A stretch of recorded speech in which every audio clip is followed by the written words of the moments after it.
massive night for the Socceroos. Football never sleeps, football never stops. It's 1-0 Australia.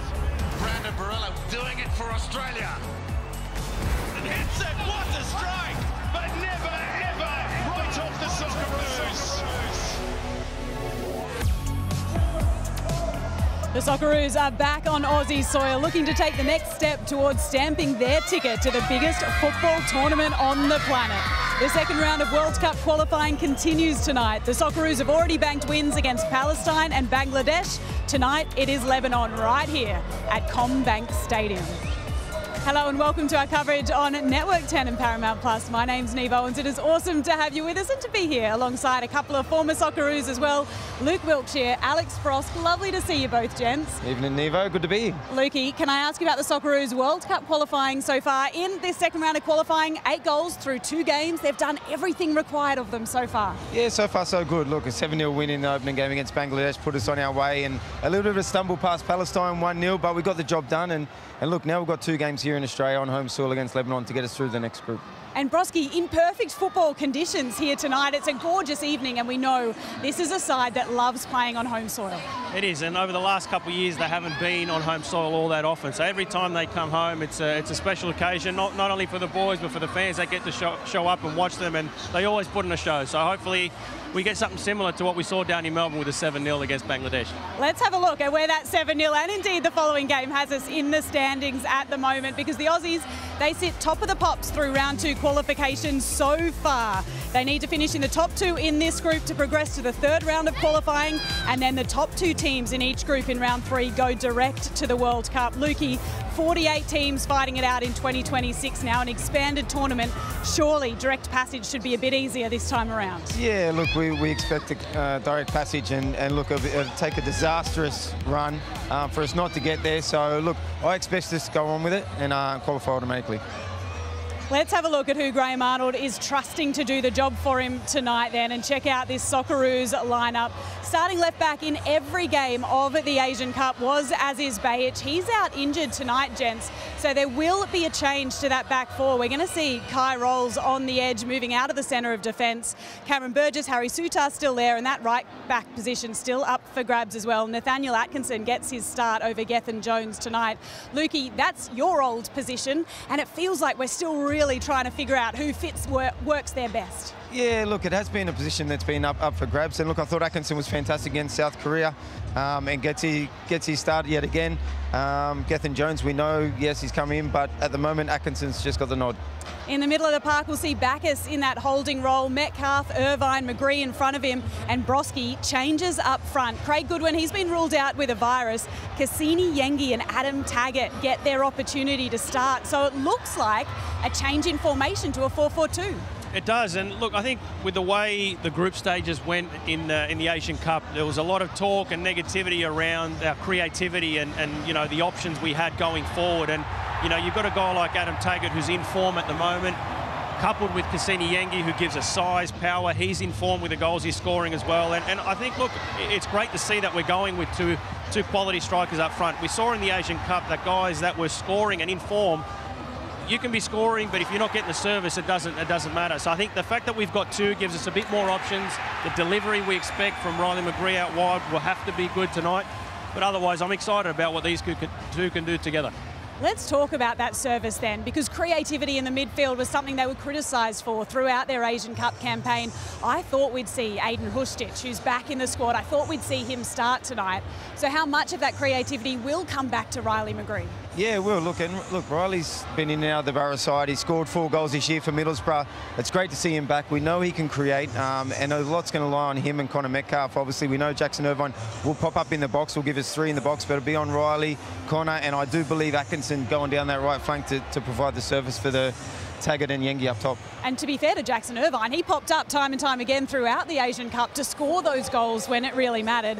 What about at the back? We've got some serious height in defence right across the back 4 tonight. I was surprised not to see Geordie Boss starting on the left edge. Has Kai Rolls spent much time there in the past? No, look, he's done a job there before, obviously against Mexico and England. Arnie deployed him there at left back, but normally you would expect Geordie Boss to be starting, and there's obviously something behind that. But Kairos, we know defensively he's going to be sound. He's not going to give us much going forward, but defensively we know he can do that job. Yeah, and I think we've always got to be wary as well on the counter. We're going to spend a lot of time attacking and trying to open up this Lebanese side, but they are dangerous on the counter, and you do want to have enough quality back there. But again, I mean, we were hoping there must be a reason why Geordie Boss isn't there, because in attack, that's where we see the best of him. And tonight with Aziz Beich out, the hope was that he would come in and give us that option going outside of Riley McGree as well to give us two in that left side. Daniel Garb is here with us at CommBank Stadium tonight, and he caught up with Jackson Irvine. Jackson, thanks for joining us. A new formation for a World Cup qualifier at home. Two up top for the Socceroos. How different is that going to look for you in midfield? And can you talk us through the changes? It's a little bit of a tweak in system, but it doesn't really change the principles of how we play. We're used to, sometimes with either Boyley or Lex playing on that side, coming inside as a second nine. So it won't change too much for us with the ball and against the ball. It gives us a different, way to press through with two forwards as well. So, not a great deal of change, but, exciting to see, two up top. There's likely to be a low block from Lebanon again. They're going to try and frustrate you. Can you talk us through the mindset in terms of dealing with that tonight? We're prepared for whatever's thrown at us. We'll expect them, at some point in the game they'll have to come out and press high. We're ready for that as well. And, if they play in that back five in a deeper block, we also have to be patient and move the ball and, get in our principles of play in the forward third as well. So we're prepared for whatever is thrown at us tonight. Thanks, Jackson. Good luck. Cheers. Thank you. They've had some experience against back fives in recent history. They came up against it a lot, Broski, throughout that Asian Cup. They're aware that they'll need to break down that low block defence again tonight. Look, they are, and I think that's the idea and game plan from Lebanon tonight. They will try and frustrate us. They'll saw what happened in the Asian Cup and the fact that we did struggle to open sides up. But I think that's probably more the reason for the change in lineup. I think Arnie understands that we don't really have those players that can dribble one-on-one, take players on and create something out of nothing. We haven't seen too much of it. So the idea is probably to get an extra striker where he can come short, he can go long and leave the other striker isolated one-on-one with his defender. And instead of trying to create something through a dribble or taking someone on, it can be a direct pass or you're leaving a Taggart or a Yengi one-on-one. So I think just getting more numbers in the box, having that presence and disrupting a back five, that's probably more the idea of where he's going tonight. Lebanon will play five at the back tonight. They made a couple of changes there since their Asian Cup campaign. In the middle of the park, they've got Basil Girardi, who scored their one goal during the Asian Cup, and it was a cracker. He hasn't played for his club side, Bangkok United, much at all in the last few months. And up front, Hassan Matouk, one of their super experienced players, more than 100 caps for Lebanon. We know he can score goals, Lukey, and with Omar there alongside him, who plays for Wimbledon in the UK, they will be dangerous on the counter. Yeah, they do have a threat going forward on the counter, and you touch on Girardi there. He scored a fabulous goal in the Asian Cup. He spent all his youth playing his trade in Denmark, played through all the Danish young national teams, and now here with Lebanon. And then you've got Matouk, who's 36 years of age and obviously over 100 caps and multiple goals, labelled the Lebanese Messi, so he's going to be a threat for them on the break.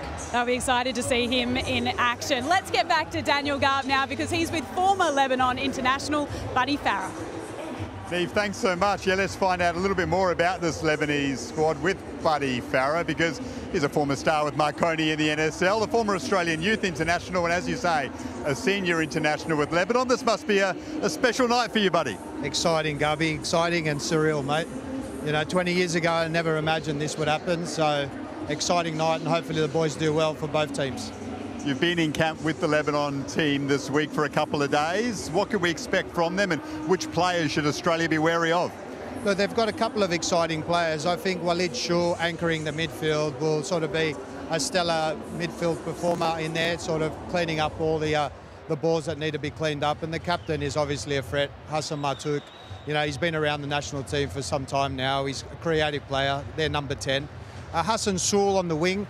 He's also one that to look out for. He played a very, very strong game in the Asian Cup against China, so I think he can cause some threats to our backline.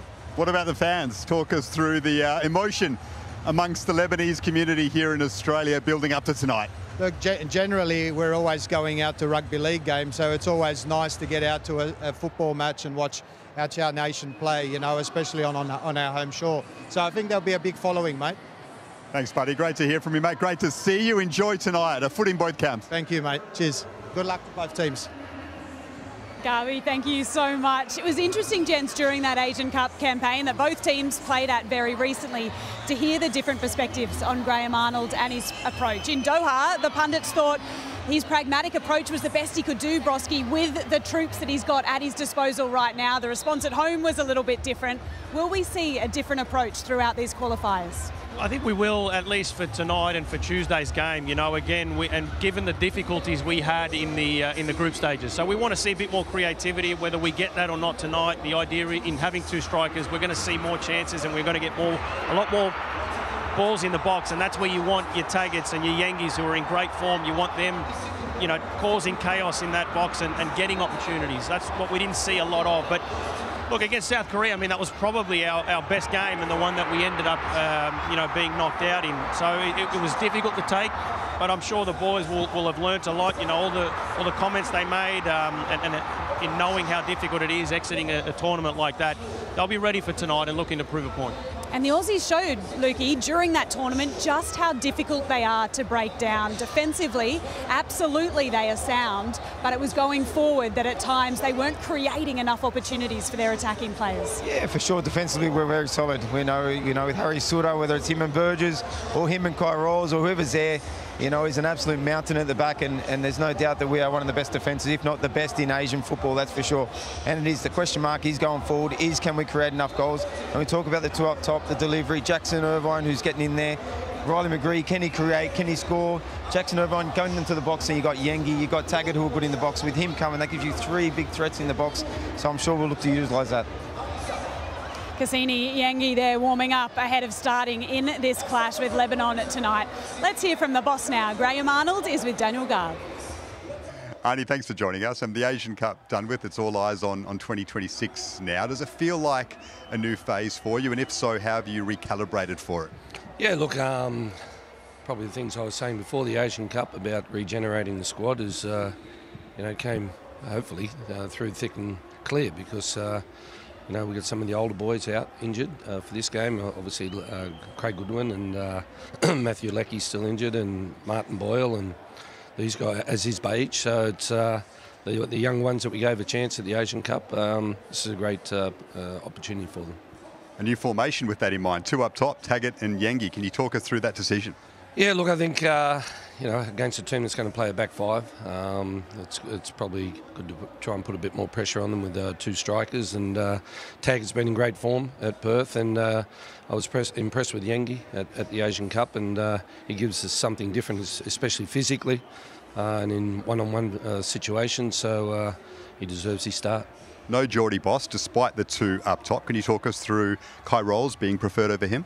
Yeah, look, I think you saw Kai do a job for us against Mexico and against England, and one thing they do look for is, you know, to hit you on the counter-attack.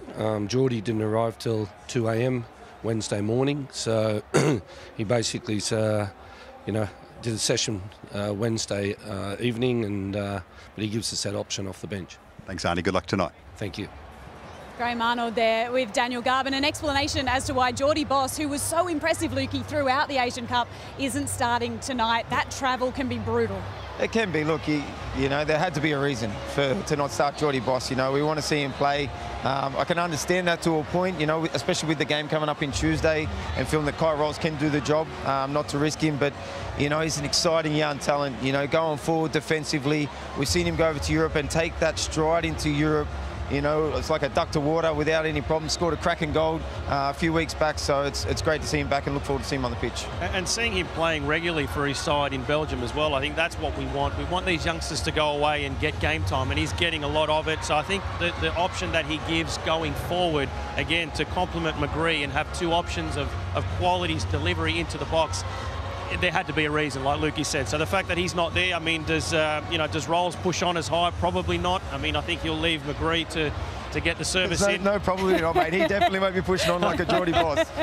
No, we won't. But look, I think regardless, we'll see him at some point, no doubt. And we'll be looking forward to that, because he was super impressive throughout the Asian Cup campaign. Great defensively, but offers the Aussies something really good going forward as well. We're going to see some really good things from Albert Park this weekend. The Australian Grand Prix gets underway tomorrow morning, and you do not need to miss a moment of the action. We'll have it all for you right here on Network 10. F1 is all about the need for speed. And it's It's lights out and away we go. Wheel-to-wheel action at 330 kilometres an hour.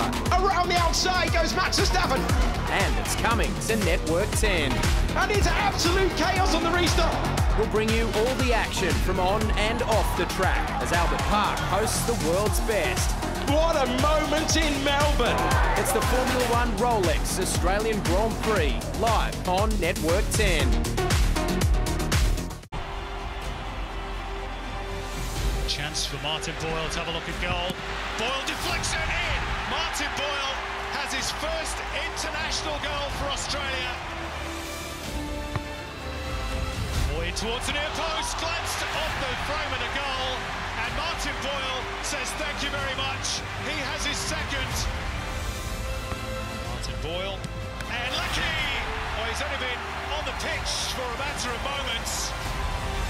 For one final time, it is Timmy time. Everyone on their feet to salute Australia's greatest ever. Still lacking the boots, trying to steer it in off the frame of the goal. Australia have won the game, job done, and it is the end of the road for the most famous Socceroo of them all. All we can say is thanks, Timmy. Australia's greatest ever goal scorer in the men's game, Timmy Cahill, in action in 2018 against Lebanon. It's Adam Taggart who'll be looking to find the back of the net for the Aussies tonight, and he's with Daniel Garb. Yeah, and with Adam Taggart, Adam, how good is this to have that Socceroo shirt, or the real one, on in a moment, starting a World Cup qualifier at home? Yeah, it's obviously amazing. Big game for us and really looking forward to it. It's been a while, so yeah, just looking forward to ripping in. Two up top, that's different in football nowadays. How confident are you that yourself and Kusuni Yengi can click from the off? Oh, he's a top player, and to be honest, having two up top's my favourite way of playing, so looking forward to that combination, and I'm sure we'll get the job done. Thanks, Tags. Good luck tonight. Thanks very much. Cheers. He hasn't played for the Socceroos for a couple of years. Adam Taggart's up top tonight there with Kusuni Yengi, who, Lukey, hasn't been starting for Portsmouth, but has been scoring goals, and some goals in important games as well. Yeah, for sure. Look, he's only started 5 games all season. He's been involved in most games. Obviously scored 3 goals in the last 2, scoring the winner against Peterborough on the weekend. So it's a striker who's coming in good form, full of confidence. He scored a cheeky little Panenka that we see here. So to take a penalty like that shows that you are a striker full of confidence and in form, Broski. Absolutely, and look, 3 goals in his last 2 games, like you just said, and I think they're going to complement each other extremely well. Tag's there saying he's excited to be playing up alongside Yengi. I think it's just the different nature and different styles of the two of them. Yengi's very powerful, big, strong boy who can hold on to 1 or 2 plays. He can drag players away from Taggart, and Taggart, he just needs half a yard anywhere in the box. He's great at finding space. He's enjoying his football at the moment in coming back from Asia, and you can see it. You can see the joy that he's playing with. It's translating out in terms of how many goals he's scoring in a struggling Perth side. I think the two of them together, again, just more options for the players in midfields, more players to be able to find. And together, that link-up, I'm excited to see. They're 2 players that they're both good in the box, right? Tags is not the biggest, but he is good in the air. We've seen the multiple goals that he scored with his head, with his foot, so them 2 in the box are going to be a threat. And like I said before, with Jackson Irvine complementing that, it was a real threat. Creative option on the bench, Broski, is Aiden Hustich. Hasn't played for the Socceroos in 12 months or so, but he really brings that creativity going forward that the Socceroos have lacked at times. Look, and I dare say that if we are struggling, if you know, with all the balls we'll be trying to get in the box and looking for Yengi, looking for Taggart, if that's not working, Hustich is definitely someone that you bring on to he's got that X factor. He's got something different. You look at, you know, in the squad there and who's going to come off and provide something different. It's him, it's Sammy Silvera. These are 2 guys that can unlock defences if it's quite tight back there. Yeah, and look, you know, we've been without Hustich for a while, and I think since Aaron Moy leaving, you know, Hustich is the one who has that real quality to unlock a defence. You know, he struggled in Verona. He needed to get out of there. He finally got out of there, got to Heracles. This is the sort of quality that he has. You know, a little 1-2 on the edge of the box, that left foot that we know that is a left foot of a want, and someone like him who is a confidence player, who does have this kind of quality. And this is what we've missed. We've missed this in our national team. So to see him back now in the fold, although not starting tonight, really do hope that we're going to see him at some point tonight and a bit more going into the game on Tuesday. And we've missed it up the guts, haven't we? It's through the middle of the park that at times we've struggled to find a pathway through, and we've been leaving it to the likes of Geordie Boss on the edge to find a way forward and to find a different avenue to goal. And that's the way that these sort of games tend to pan out. It's difficult because they congest the midfield. They have got a lot of numbers back, and it is out wide often that you get that little bit of creativity and a bit more space. So, again, Hrustic, wonderful player, someone that can do something different. And it does come down to the game time he's getting. You know, he's been shown a lot of faith at Heracles, where he's at the moment, played full games, and that can bring confidence into a player. So we want to see that here now. So we've seen about Hrustic's quality to score a goal, yeah, with his left foot. Then we talk about someone like Jordy Boss. We've got both of them on the bench. So we've got Jordy Boss who can come on, can play a left back, but then he can play a little bit high, which we've seen, and he can do this as well. You know, if you look at the quality of that strike and the confidence again to take that strike on, we know what he's like going forward, and from that position centrally there, you know, unstoppable. So we've got those two potentially to come on tonight and cause problems for Lebanon. We saw Mitch Duke as the go-to 9 during the Asian Cup, Broski. He's only played half an hour or so at club level since then. Has that counted against him tonight? We'll see him start on the bench. Yeah, no doubt. I mean, Arnie tends to go for players that are in form, but he does like to rely on his go-to players. I think tonight against Lebanon, the reality is that we've got a lot of striking options on the bench, a lot of guys in form in that position, and with Duke just not getting enough minutes in his legs over the last couple of months, I think it was only, well, it just made sense that guys like Taggart and Yankee were going to get the start.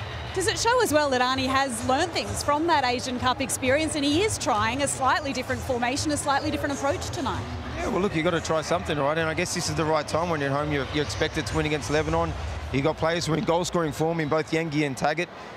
Tags obviously has the experience. Yankee, he's coming into international football, but a great opportunity for them now to stake that claim, because we talk about that number 9 position being up for grabs for some time. This could be their opportunity to take it.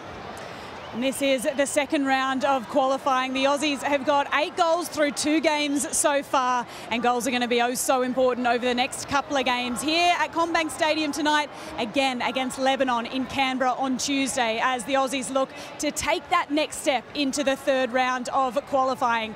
It's perfect conditions at CommBank Stadium tonight, a big crowd expected, and kickoff in this clash between Australia and Lebanon is coming up for you very, very soon.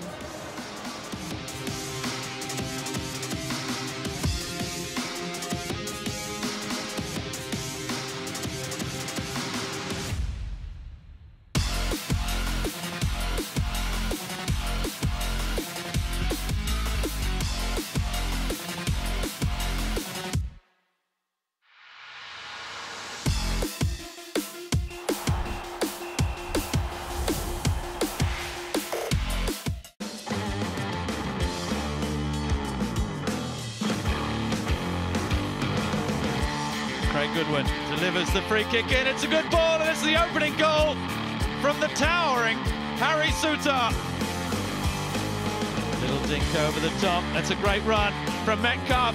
Squares the ball. That's good football from Australia. Metcalf. He dinks the ball back in. Great header.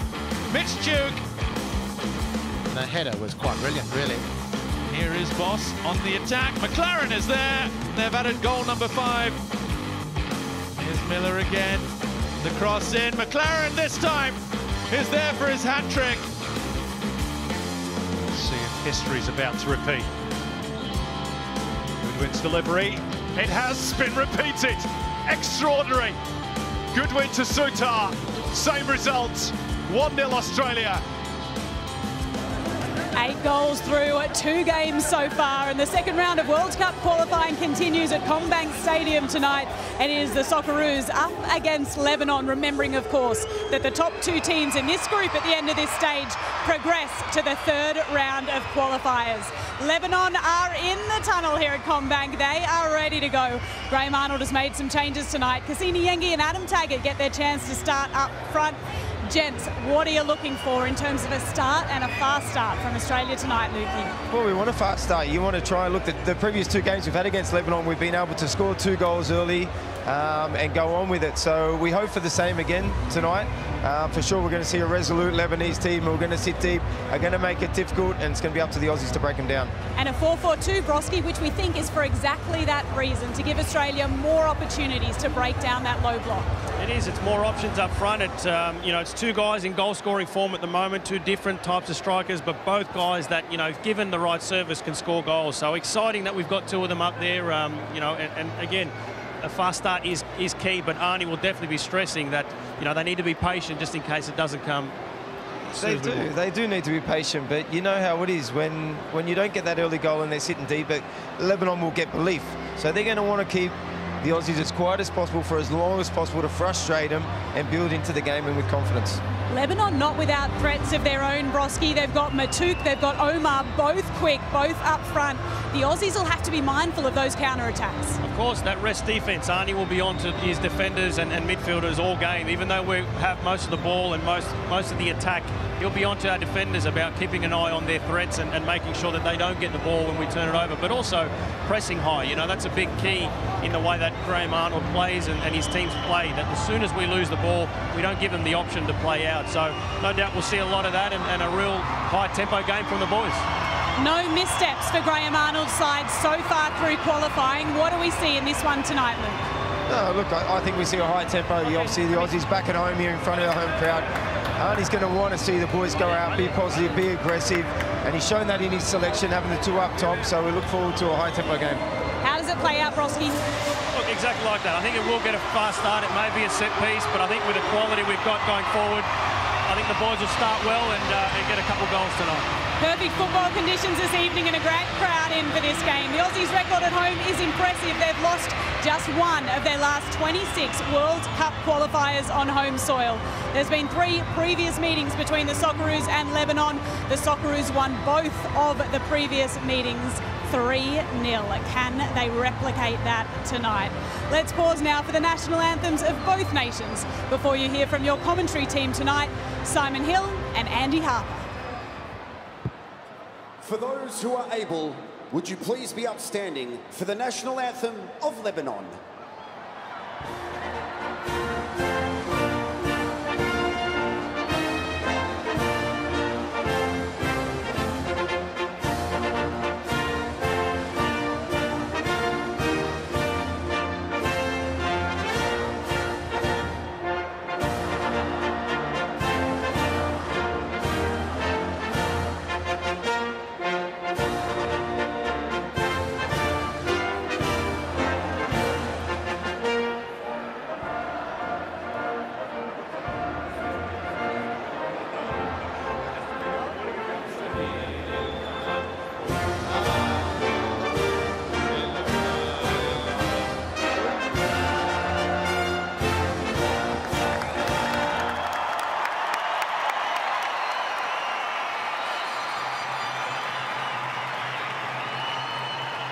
Please remain upstanding for the national anthem of Australia.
Graham Arnold missing some of his regulars. Martin Boyle is unavailable, as is Baich, Craig Goodwin and Marco Tilio all out as well. So there are 4 changes from the side that lost to South Korea at the Asian Cup. As is Baich, Martin Boyle as mentioned, and Craig Goodwin all unavailable, while Mitch Duke drops to the bench. Cameron Burgess partners Harry Sutar, with Kai Roll shifted to left back. Riley McGree returns in midfield, and there's a new twin strike force in the shape of Kusini Yangi and Adam Taggart, who wins his first cap since September 2022. Aidan Hrustic is back on the bench. Tom Glover, Pat Yazbek, John Iredale, all awaiting their debuts. Our referee tonight is Kamis Almari from Qatar, the 39-year-old who was on duty at the recent Asian Cup finals in his home country. Matt Ryan and Hassan Matuk, the two national team captains.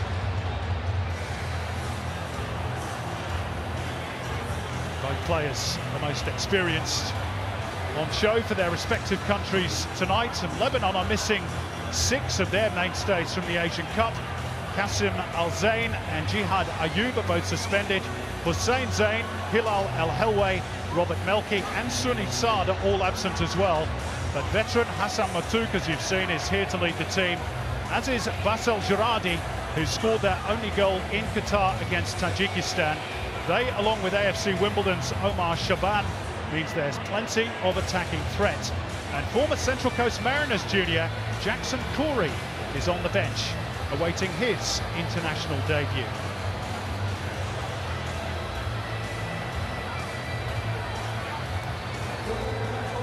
Mild temperatures, and the surface looks good as well in Parramatta. There's Graham Arnold, who's been on the warpath again regarding a home for the Socceroos this week. They've trained for this match at a rugby league facility. Tonight at least they do have home advantage. And his opposite number, Miodrag Radulovic, the Montenegrin coach of Lebanon.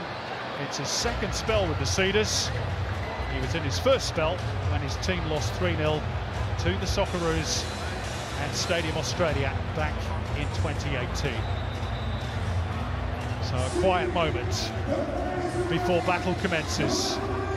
Lebanon know they are outsiders tonight. All the expectations on the Socceroos. But Radulovic is a smart coach, and must be remembered they were within 20 minutes of qualifying for the round of 16 at the Asian Cup before 2 late goals for Tajikistan knocked them out. So it'll be an intense battle in the technical zone, and a big puff out of the cheeks from Graham Arnold. He knows that the pressure is all on his side this evening.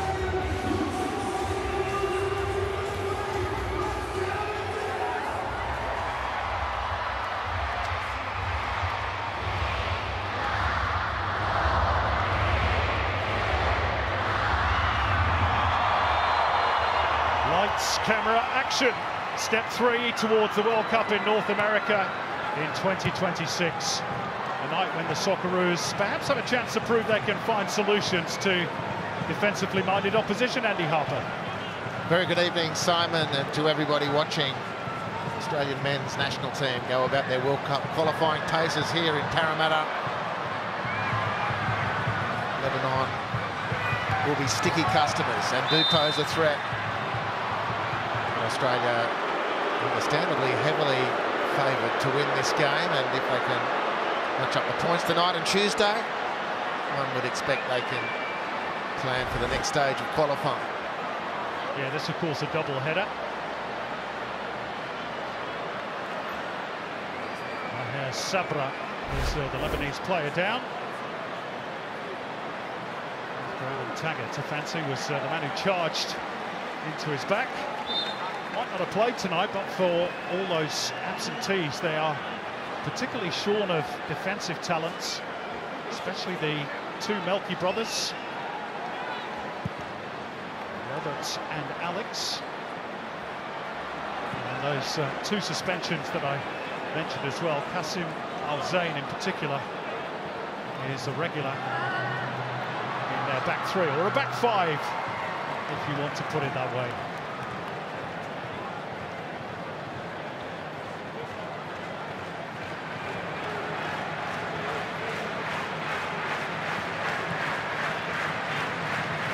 Here's big Harry Sutar back on the ground, where, of course, he tore his ACL against Saudi Arabia in the goalless straw a couple of years ago. That's a loose one from Keanu Bacchus, but Riley McGree has kept it in play.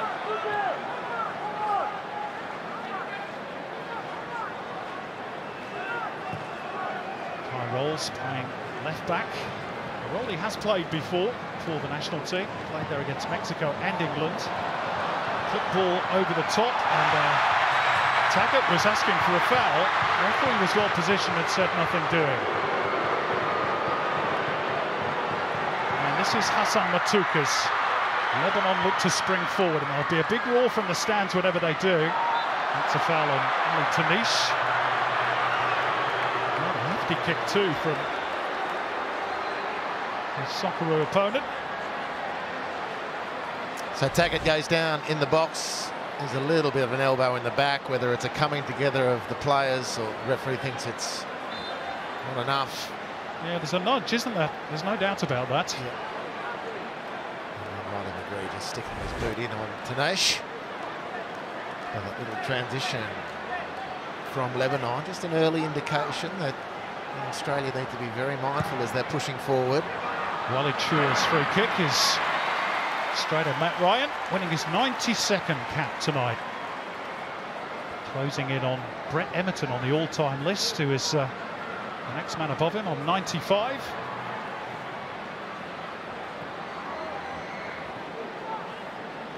Harry Sutter. Riley McGree had gone early, but Lebanon have got a high defensive line as they look to squeeze the pitch. Now they will drop a little deeper. Put forward by Keanu Bacchus. Easily fended off though by Maher Sabra. None the worse for his early injury scare.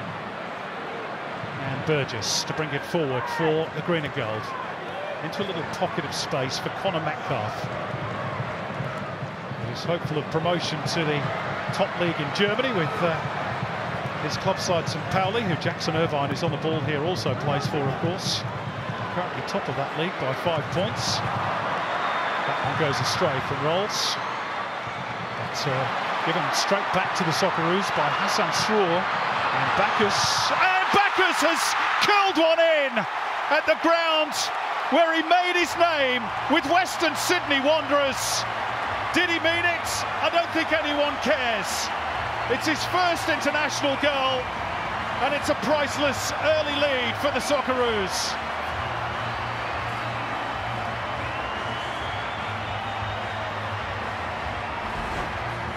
Well, bizarrely for Bacchus, his first 2 touches on the ball were very wayward. And whether this was a cross or a shot, I don't think it's going to really matter, not to him at all. Mustafa Matar in the Lebanon goal, all at sea as that ball is floated across. You'd have to think that the first instinct is to try and find Cassini Yengi, but it matters not for Bacchus and for Australia, and he's happy to hear the cheer of the crowd, and why not? Oh, what a great moment for Keanu Bacchus. Intentional or not, they all count. And the home of the club, where he spent 6 years at the outset of his career before moving overseas with St Mirren. And if there were any nerves for Australia tonight, that will certainly settle them down. Here's Yengi, another one playing at the home of his former club, but he's overrun that one, and it's a goal kick for Lebanon.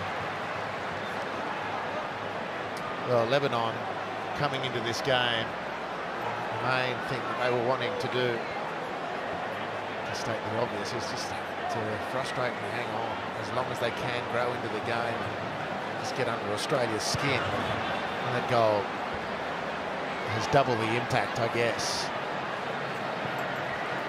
given its nature and the timing. Well, it's exactly what Australia wanted. Sent forward by Nassar for Lebanon. One in the air by Rolls. Now Irvine, Socceroos getting busily about their work. Came off Yengi last. And a bit more urgency on the Lebanon bench. Although, to be fair, Miodrag Radulovic is normally like that. Certainly was throughout the Asian Cup. They've got a big task in front of them now. Metcalf unable to break that challenge. And a little indication perhaps of the nervousness of Maher Sabra there. Wasn't quite willing to play it back to his goalkeeper. Well, exactly, Simon. 2 draws for Lebanon through the first 2 games, including, surprisingly, from what we've seen, drawing against Bangladesh. I mean, that has to be a flesh wound, really, in your aspirations. And realistically, looking at this group, all teams involved would be expecting Australia to safely secure one of the two qualifying spots for the next stage, which really should mean it's a hot race for second place. McGree felt he was bundled over by Ali Tamish. One or two boos from the home support. Dribbles out of play for a Lebanon throw. Lebanon winless in their last 4 internationals, during which time they've scored just the 1 goal. They are not regular troublers of the scoreboard.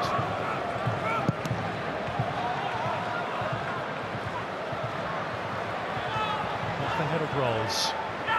Tied up by Hassan Straw, but it won't stick for Omar Shaban. This is Bacchus. And Australia just a little bit too quick for the Cedars at the moment. Here's Nathaniel Atkinson.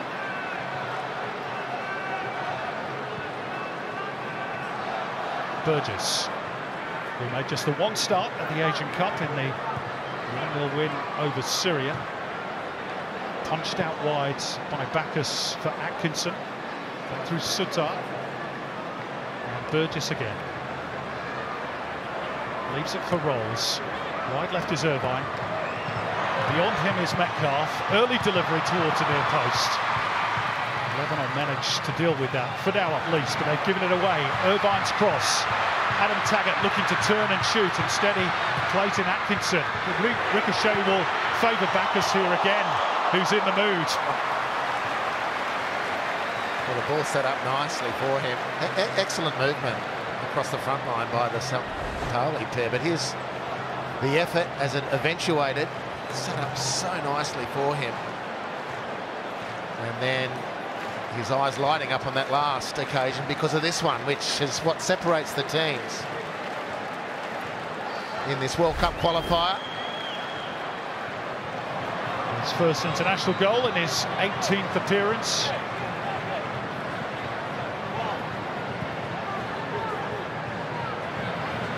He scored the once for his club side St Mirren in the Scottish Premier League this season.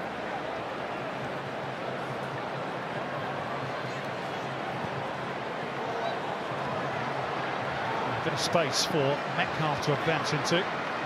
Links up with Yangi. It's good interchange play by the Socceroos, but Atkinson has to settle for a throw. Yeah, Conor Metcalf is moving really impressively at the moment. That was a nice sequence by the Socceroos.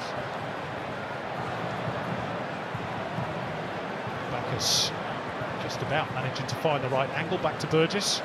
Sutar looking for the switch. And it's a peach to pick out McGree, who shapes one way, then the other. I think he confused himself in the end.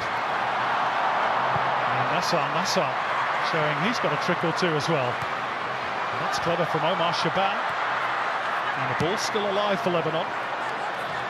There's a man over on the left if they can switch it. Shaban, all wrapped up by Rolls. There was a little bit of contact, but I think he was looking for it. Well, he's squared up to Kai Rolls twice, not in any aggressive sense, but in a contest for the ball. And Kai Rolls has knocked him over both times. That time, on that occasion, in the eyes of the referee, illegally so. But Shaban is a big bruising type of player. And you think, well, I might not take on Harry Sutar, but I'd fancy myself against Kai Rolls. Well, he's 0 for 2 so far. Is Hassan Matouk, Lebanon's all-time leading appearance maker with 120 tonight and 23 goals as well. Bit of space here for Nassar. And Lebanon have a corner, which will please their large contingent of fans in the stands. That's really excellent coverage, though, from Bacchus. Playing in that defensive midfielder role, otherwise known as number 6. Look at the coverage. To drop down and provide that extra player when either of the fullbacks is beaten. Well, they've got a bit of height, Lebanon, so this will be a test. Australia do as well, of course. Matouk's delivery and Yengi at the near post.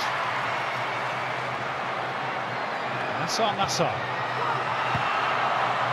Underneath it this time was Burgess. Steadied down by McGree. Australia will look to spring forward. McGree trying to stay on side. Perhaps that's why Australia were a little bit reticent to release it early. Lebanon have pinched it back. This is Bassel Girardi. And beyond him is Hassan Straw, and the cutback is not bad. And I reckon Shaban might have just taken it away from his captain, Hassan Matouk. Decent little opening that for the Sudas. And they will come again. Bassel Girardi, encouraged to shoot by the Lebanon fans, but the pass wasn't disguised well enough. A couple of little warning shots across the bows of the Socceroos. Well, the game has gone through that little period where it's a very open affair, punch and counter punch, and Lebanon actually looked up for it. The expectation was that they were just at every opportunity really going to try and close the door and drop deep. And largely that'll still be the case, but in those moments of open play, they looked like they were pretty keen to go toe-to-toe with Australia. Now, Riley McGree's got a bit of a problem here.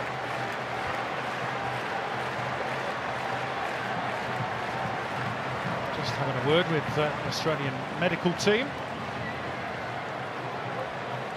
Because he was only just back from injury at the Asian Cup, which is why Graham Arnold used him sparingly in the early games. This is a really bad sight, actually, because as you reported, Simon, he was just getting back into game time at Asian Cup time, and he showed some moments of quality, but was clearly short of the gallop. Well, since then, back into Middlesbrough, and one of the leading lights has been going really well.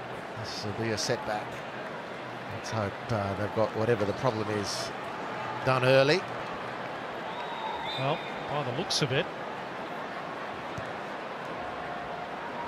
Riley McGree's in a spot of bother here. So Australia down to 10 just for the moment. Whether Riley McGree will be back remains to be seen. And of course, it's so early in the game, Hubs. Yeah. The subs have probably not even started warming up yet. Well, so. if it is going to be Jordan Boss, and it looks like that's the movement, I mean, he's not going to get much time. You heard Graham Arnold in the pre-game say the questions about Geordie Boss why sitting on the bench. Well, he arrived after a 25-hour flight at 2 in the morning Wednesday. Now he's got to be ready for international football. I mean, it's incredible what these guys have to do to get ready for top-flight sport. His rest looks like it's not going to be as long as was intended. Well, the tyranny of distance, of course, has always been a problem for Australia, but the 10 men are doing all right at the moment. Here's Connor Metcalfe. He has Atkinson outside him. To telegraph that pass. However, the last touch was off Hassan Shaitu, and so it will be a Socceroos corner. Geordie Boss being readied by the Australian backroom team. Meantime, his would-be teammates are about to take a corner. They're going to try and get Jordan Boss on before it's taken, but the board's not ready. Now it is. So there's the change. Jordan Boss after just 16 minutes, and we'll try and get news on what the problem is for Riley McGree throughout the night. Meantime, Connor Metcalfe prepares to deliver the corner. Harry Sutar in position, of course. Here he is at the back post. Loops it up, and Mostafa Matar with a strong and, as it turns out, rather brave punch under serious pressure from Kai Rolls, and the whistle goes in favour of Lebanon. Well, loop ball to the back, and there's only one player on the field who's really going to win that. Kai Rolls then back on, as it was, to the front post. It becomes the back post. And leaning in with the head and taking out Mustafa Matar.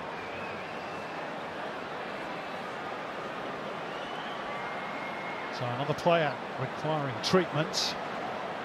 Mustafa Matar, who plays for the Ahed club back in Lebanon, a club that could be facing the Central Coast Mariners in the AFC Cup final, providing both teams get through their zonal finals. You need the slide rule and a protractor to work out We're nearly there. AFC Cup works. Well, we're nearly there, Simon. Yeah. We're nearly there. It's been a long road, hasn't it? But the Mariners are home and away semi coming up in a few weeks' time in April. And by the way, talking of Mustafa Matar, he was their hero in their zonal final against Al Qaraba, scored the winning penalty in the shootout, the goalkeeper. He's a little bit dazed at the moment.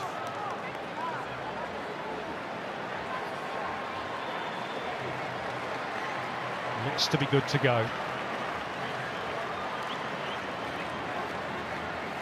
Played all 3 games at the Asian Cup in Qatar, Mustafa Matar.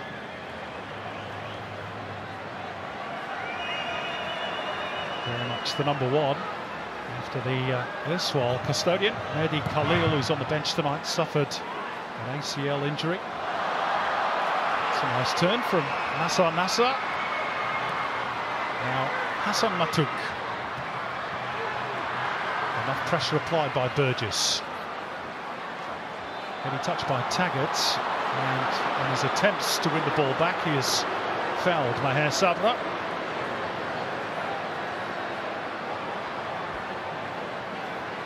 Let's quickly go down to Daniel Garb and see if there's any update on Riley McGree. Garby. Thanks, Simon. Yeah, it's a foot injury for Riley McGree, which is concerning. We know how important he is to the Socceroos and to Middlesbrough at the moment. He pointed to an area of the pitch when he felt his foot just tweak, and let the medical staff know about that. So a foot problem for Riley McGree. Hopefully it's not too serious. Thanks, Garby. There's Taggart. He's offside, though. And Lebanon quickly on with it. Matuk. Well defended by Rolls, and then overrun by Boss, but he gets the throw.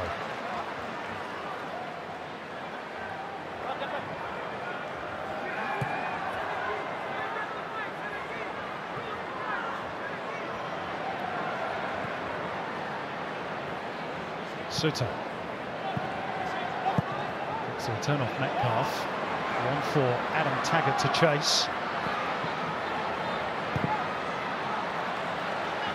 No risks being taken by Walid Shaw. It's been a good start for Taggart, in as much as he's been able to get involved in a fair bit of the play in the opening 20 minutes. Straight back as quickly as possible into the Socceroos football. Last cap was against New Zealand in September 2022. As Jackson Irvine claims a corner off Ali Tamish.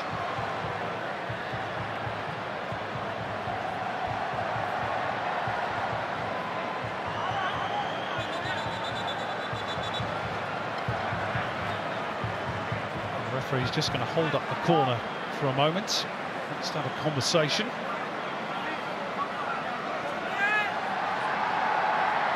About the usual fun and games inside the penalty area from set pieces. Geordie Boss's delivery towards the near post, and over it goes off Harry Sutar. Regular goal scorer, of course, for the green and gold. He is usually at the other end of his body. Looking to volley this with the inside of his right foot. In he comes, or the knee even. Whatever it takes.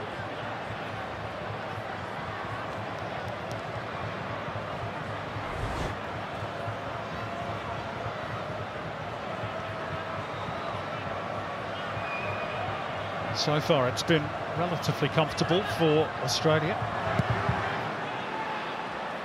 Lebanon have had a couple of promising situations, but nothing more than that. And crucially, of course, we had that goal from Keanu Bacchus, who leaps prodigiously into the air there to deflect it back to his teammate, Atkinson. He's turning under pressure from Girardi. Suter. Taggart again just leaning into Maher Sabra. They're having quite the battle, those two. Sabra's just a little annoyed. He's been dealt with harshly by Taggart on too many occasions now. The former air conditioner losing his cool. Yeah, that was his day job whilst playing football as well in Lebanon. Air conditioning salesman. Here's Hassan Matuk, their main weapon. It's not a bad ball either. Steered away for now by Burgess. Matuk again. Just lost his footing on the surface. He was claiming he was being fouled there, but I'm not sure there was any contact. Maybe the replay might tell us differently. He seemed pretty certain. I think he just lost his footing. But again, it was a decent entry into the Australian penalty area. Cam Burgess with a very good clearing header for Australia. Back by Khalil Khamis.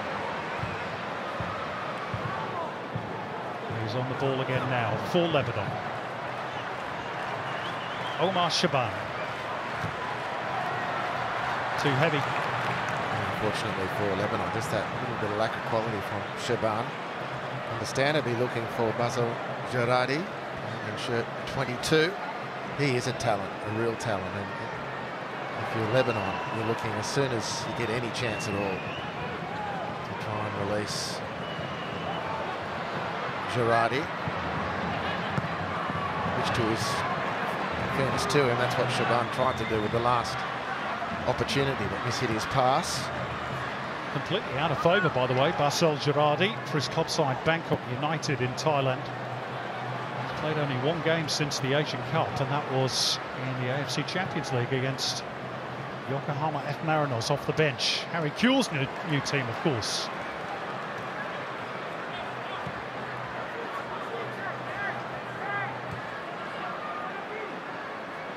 Sutar. Atkinson. Metcalf. Seen out safely for Lebanon. Hassan Srour, who's in hot pursuit of Bacchus now. Lebanon have pinched the ball, but only briefly, and it might favour Adam Taggart. There's no flag, but it just wouldn't sit quickly enough for him. And Lebanon scramble it clear, and Shaitu will earn the throw off Yangi. That's unfortunate for Australia and for Taggart. I mean, he's worked really hard at the start of this game to get involved and get his body, and he's just about onside. And this was the moment when you need that to stick, and he's been showing most of the season in the A-League that he finds that technique as he needs it, but it escaped him then, which is unfortunate because he's laid a good foundation in the start of this match as Taggart.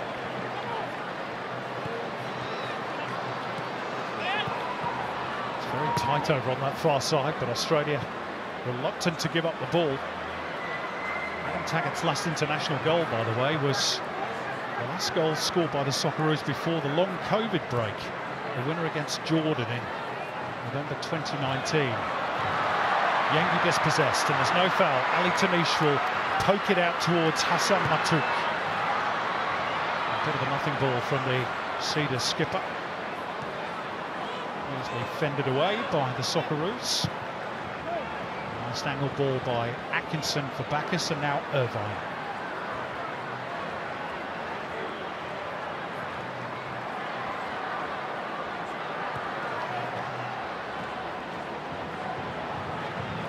Sutar.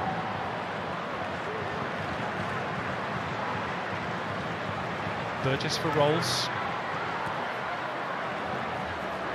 Irvine. Trying to steer it into that little gap, but Nassar is had a good start to this game. He was quickly in to steal the ball for Lebanon.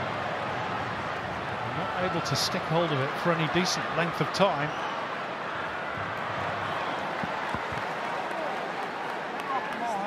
Now they will get the throw, though, Lebanon.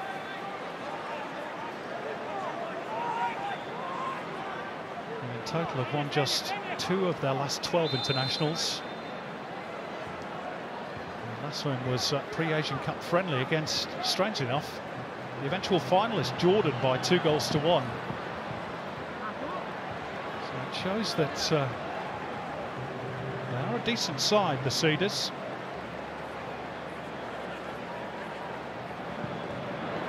Rolls a throw for Yengi. Touchback by Boss. Irvine. Boss for Yengi. Cassini Yengi's going to have a go here. Deflected, awkward for Mostafa Matar. It's a good readjustment by the goalkeeper. Yeah, nice from the keeper. He's been knocked over by Kai Rolls and needed the tension. He's beaten. by backers for the opening goal. He'll be a little bit disappointed by that set of circumstances, but he recovered nicely off the deflected shot, and well done to Kusini Yengi. Very positive play.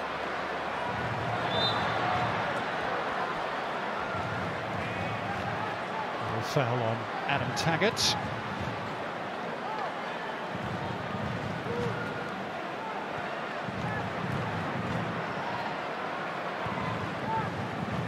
Australia looking good at the moment. They lost their last World Cup qualifier in this city. That's going to be a corner off Nasa, which is against Japan by 2-0. That was March 2022. Here's that Kusini Yengi effort some moments ago. There's a nasty little deflection. He's a very positive customer, Kusini Yengi, enjoying of late scoring goals for Portsmouth. Geordie Boss with plenty of flight towards Irvine, who reached it at the back post. Lebanon managed to get out, at least of a fashion anyway. In those very difficult situations, on balance, Lebanon have defended their penalty area very well from the set pieces and the crossing situations. It is what they do well. They frustrated the eventual Asian Cup winners, Qatar, for 45+ minutes in the opening game of the tournament in Doha. Here's Taggart trying to hit the byline. It's a good sliding challenge by Walid Shaw, and another corner. He's fitting in nicely, Adam Taggart. He's been very well defended, but it was a lovely ball through from Jackson Irvine. He's really everywhere. He, Connor Metcalf, it's no wonder, really, when you see that the form they bring from Sao Paulo back to this and the form they're generating for Sao Paulo. See if Connor Metcalf can claim an assist. No Craig Goodwin to take the set pieces, of course, this evening.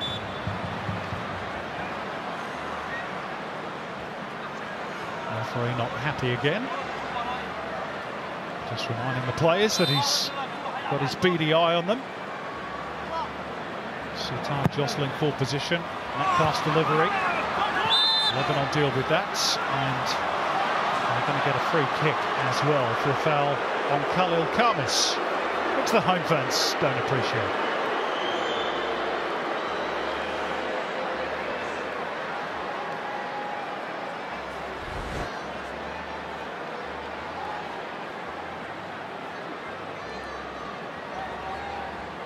A stray hand in the face, completely accidental from Burgess. An inadvertent slap across the chops. Big Cameron Burgess. He's going pretty well with Ipswich Town in the English Championship. That has been given the hurry along by referee Kamis Almari. Burgess to turn it back to Matt Ryan.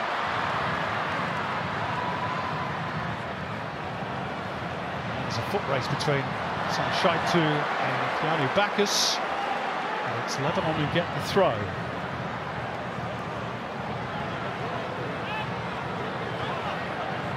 Shaitu takes.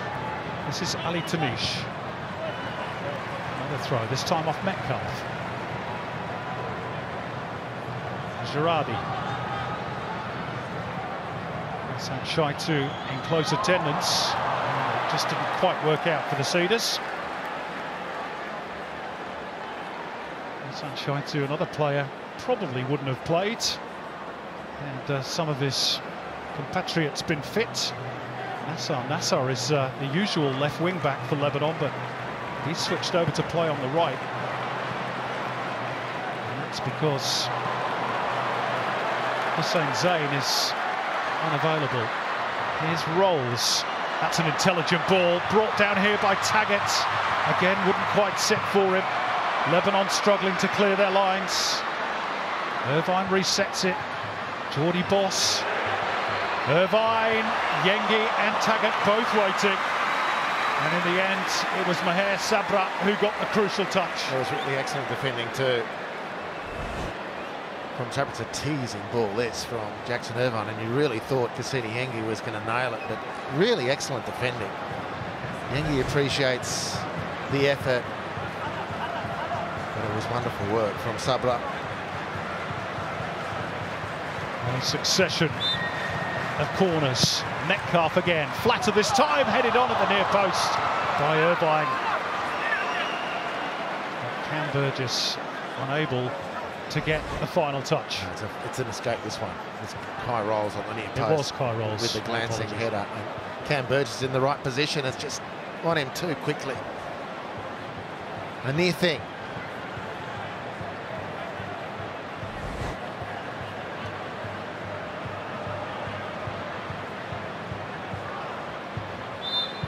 Rolls, one of the quartet of Australians at heart of Midlothian.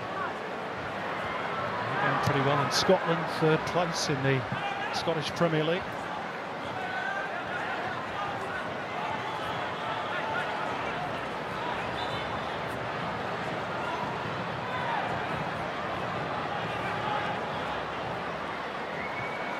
There's a fair old Scottish influence in that Australian defence, isn't there? Atkinson of Hearts, Sutar with the Scottish accent, Cam Burgess I think is of Scottish descent, and Kai Rolls also of Hearts. Muck Australia.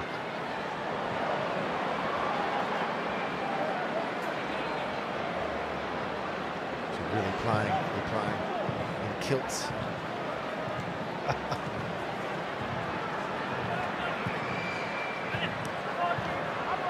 Irvine, Boss almost overran it. Foot in by Ali Tanish. Sutar. No, not quite. Just a couple of breakdowns for Australia, but on balance so far, it's been a lively performance. A very good movement across the field. Great energy from Australia. It's been very enjoyable to watch. Girardi, good strength. He's got himself in a bit of a pickle here. Somehow he's managed to get out of it. Only for a moment though. Now Bacchus has the same problem, and he's lost out. Girardi not quick enough for the release, and Australia will sweep forward. Irvine threads the needle. Can Boss get there ahead of Nassar? It's a strong shoulder-to-shoulder challenge. I think that's fair enough. Yeah, no problem with that at all. Johnny Boss, unfortunately, hasn't regained his feet. And he's clutching the left knee. That is a worry for Australia. So he stays down for the moment. Remember, he only came on because Riley McGree was injured as well. And now we've got a stoppage for a free kick from Lebanon. And referee Almari will go and check on Geordie Boss. Yeah, the foul was on Girardi in the centre of the field. It's the shoulder-to-shoulder charge, which I think is fair enough, but maybe the way he falls means he jars that knee. Or the weight he took on it on one of those steps to try and maintain his balance. I think we'll be doing a jet lag in a bit anyway. Yeah.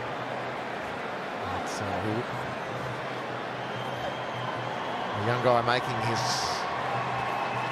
early way through a career in Europe, and he's got a huge future. He's a very exciting talent. We heard very obviously that there's nothing badly wrong here, but through the checks on the stabilisation of the knee. Bit of a grimace on the face of Geordie Boss, but up and about, which is a good sign. Got his first goal for his country against India at the Asian Cup. And he's got a couple for his new club side in Belgium, Westerlo as well, including one scored recently on the 9th of March against Mechelen. All tests for that knee. So Australia again briefly down to 10. Matouk's crosses charged down. This is Nassar, and that should be Matty Lyons. Unfortunate for Nassar. He's really caught the eye and has shown better football tonight than hitting that one straight to Matt Ryan.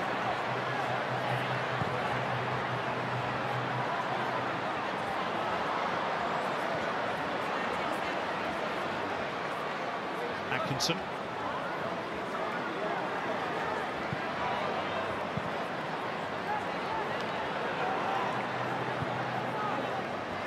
Krustic limbering up on the near side just in case he's required to replace Jordy Boss.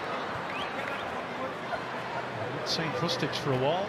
The sort of player that we lamented a bit at the Asian Cup. And Australia doing all right without him here. This is Jordy Boss back in the action, too high for Yengi. Retrieved by Atkinson. Yengi was offside. Swept out of play by Maher Sabra. There's a very good forward run from Jackson Irvine as well up the inside left channel. Jordy Boss ignored him and went straight for the twin centre forwards, and quite sure, but seeing he looked to be in a good position to attack the ball. Maybe just had a little bit too much pace on it.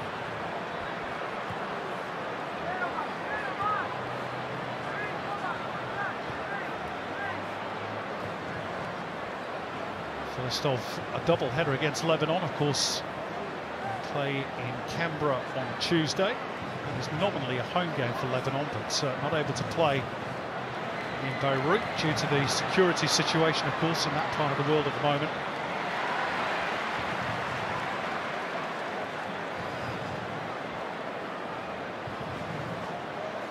Tickets going well for that game. And don't forget the Socceroos take on Palestine in their World Cup qualifier in Perth on Tuesday the 11th of June as well at HBF Park. Search Socceroos for tickets if you want to go and cheer on the green and gold in WA. Matuk. This looks more promising. Down goes Shaban. No real suggestion of any penalty, apart from the Lebanese supporters.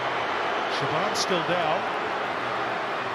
Matuk tricks his way past Jackson Irvine. It's a dangerous ball then seen out for now by Atkinson. This is Sabra, and his efforts lacked any real venom. And now he's herring back to get back in his defensive position. And here he is on the ball.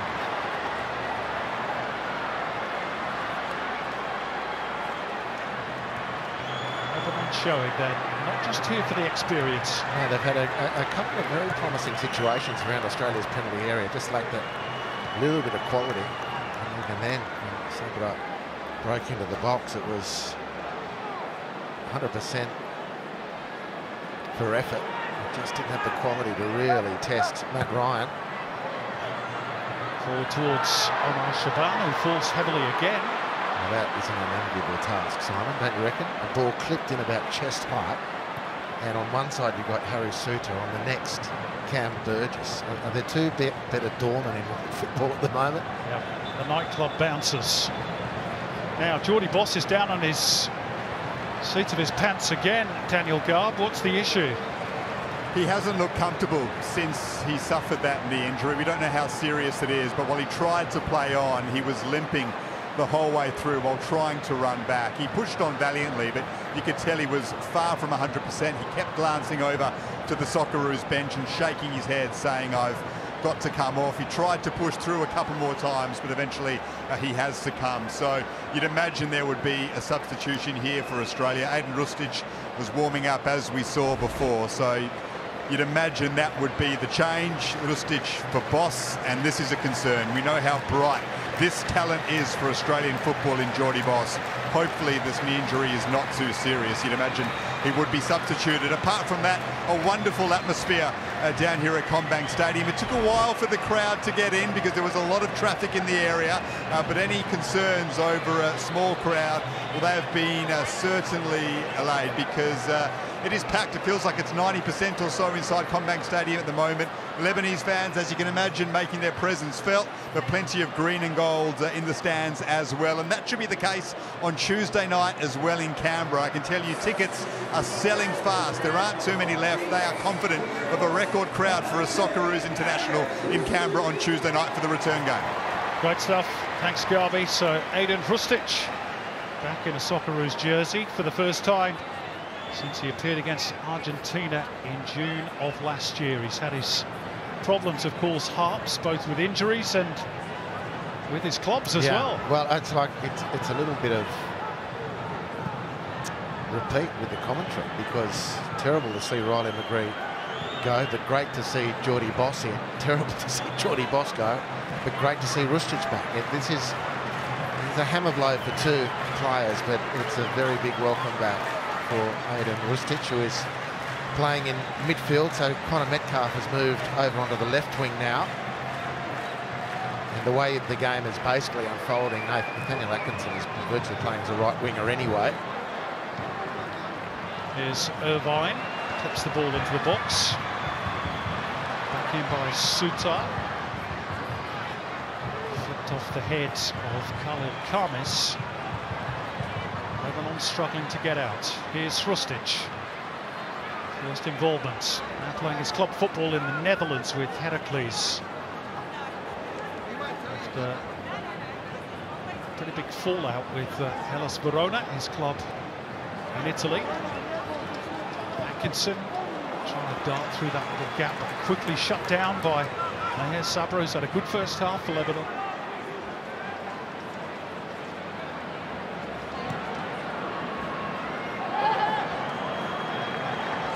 And that's a throw for the Cedars.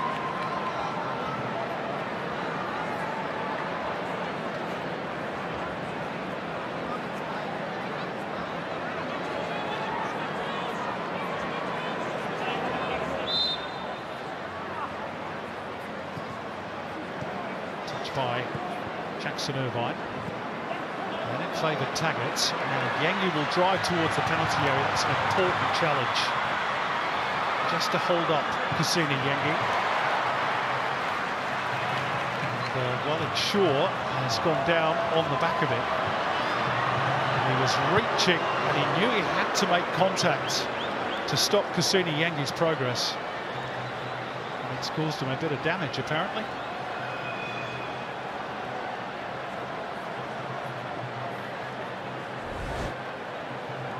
Medical staff were initially waved on, and then the players say no, not required. It was a very important and well-timed intervention from Walid Shaw. A twist as he landed awkwardly as well, but he's back to his feet. Walid Shaw, who was actually born in Freetown in Sierra Leone, one of 11 overseas-born players that Miodrag Radulovic called up for the Asian Cup, and had 3 years with Luton Town as a junior.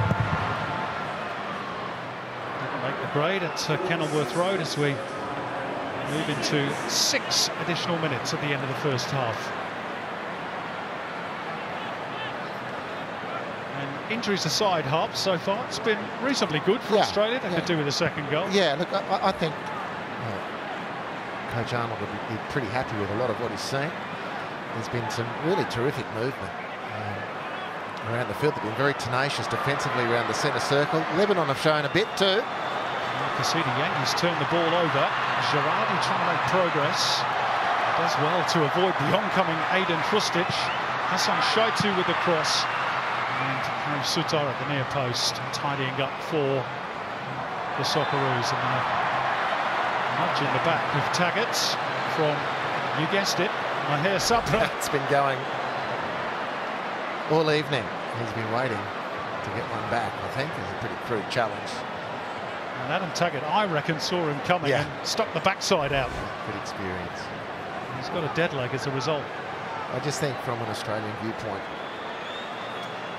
if they can just tidy up, eradicate some of the errors in possession. The game's been played at a good speed, so it is from time to time asking a lot of people in tight situations with the game going quickly to nail every touch. But if they're looking for that improvement, they really could go to another level. It's been a good first half from both teams. I mean, despite the fact that Lebanon have conceded that goal, they'll be pretty happy with actually what they've been able to produce here as well, and will feel very buoyed by the fact that they're still in the game. Yengi, Atkinson, Bacchus, Rustic, clever leave, Irvine, the overlap is on, here's Metcalf looking to drive it across the face. And it's a brilliant last-ditch intervention by Walid Shaw again. This is again nice play, really nice. Rustic with the leave and Jackson Irvine feeding it through to his clubmate Connor Metcalf, but they're doing what they do well, very well. Lebanon protecting that penalty area. Metcalf's latest corner, flatter this time, and it pops for Atkinson. Played wide by Rustic for Irvine. Rustic again. Beautiful release from Metcalf, who can't link up with Sutar though. Nassar nipped in and finds Bassel Girardi. And they've got numbers in this attack. They have Lebanon. Ali Tanish. Worked wide by Walid Shaw. Hassan Shaitu.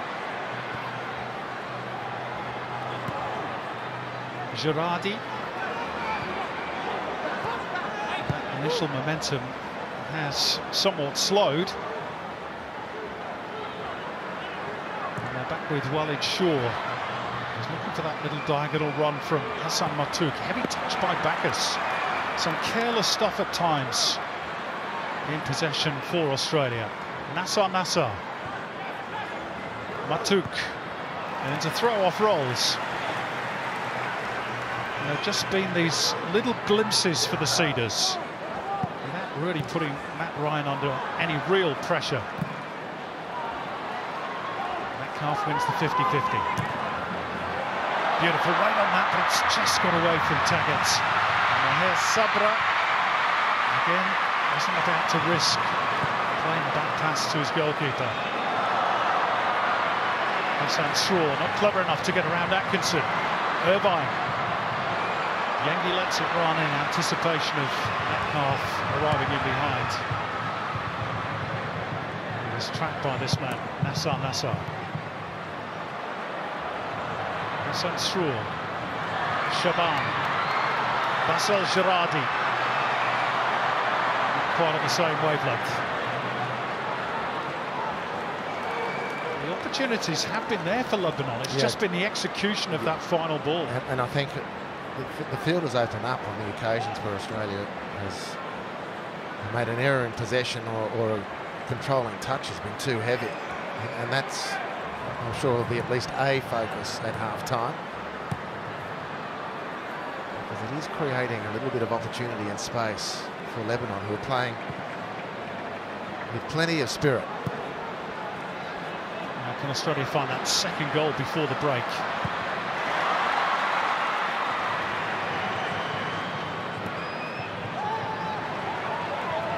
Teams claiming to throw it. Australia get the verdict. A grimace from Graham Arnold. By and large, as you mentioned, Harps, I think he'll be relatively satisfied, but just some sloppy moments. Yeah, that to me, it's hard to know what they expected when they went in and what they've got as a group compared to that. But I think the movement's been good. There's been an energetic performance from the Socceroos. They're always hard to beat at home, and they're playing with that freshness of being at home, but despite the fact that most of them have come from Europe with that punishing flight. They just improve that quality, that little bit, and they'll run away with this one, I reckon. But in the meantime, until they can do that, Lebanon are right in it. Well, injuries aside to Riley McGree and Jordan Boss, so far so good for Australia. Keanu Bacchus with his first international goal, whether it was a cross or a shot, only he knows. But few in green and gold will care. That's the goal that separates the sides. It came after 5 minutes. Australia have had one or two other chances besides, particularly one for Adam Taggart and one from Kusini Yengi that took a deflection on its way through to Mostafa Matar. Not too much at the other end from Lebanon. Some promising moments, courtesy of some sloppy possessional mistakes by the Australians. But at the interval, they lead Lebanon by 1-0.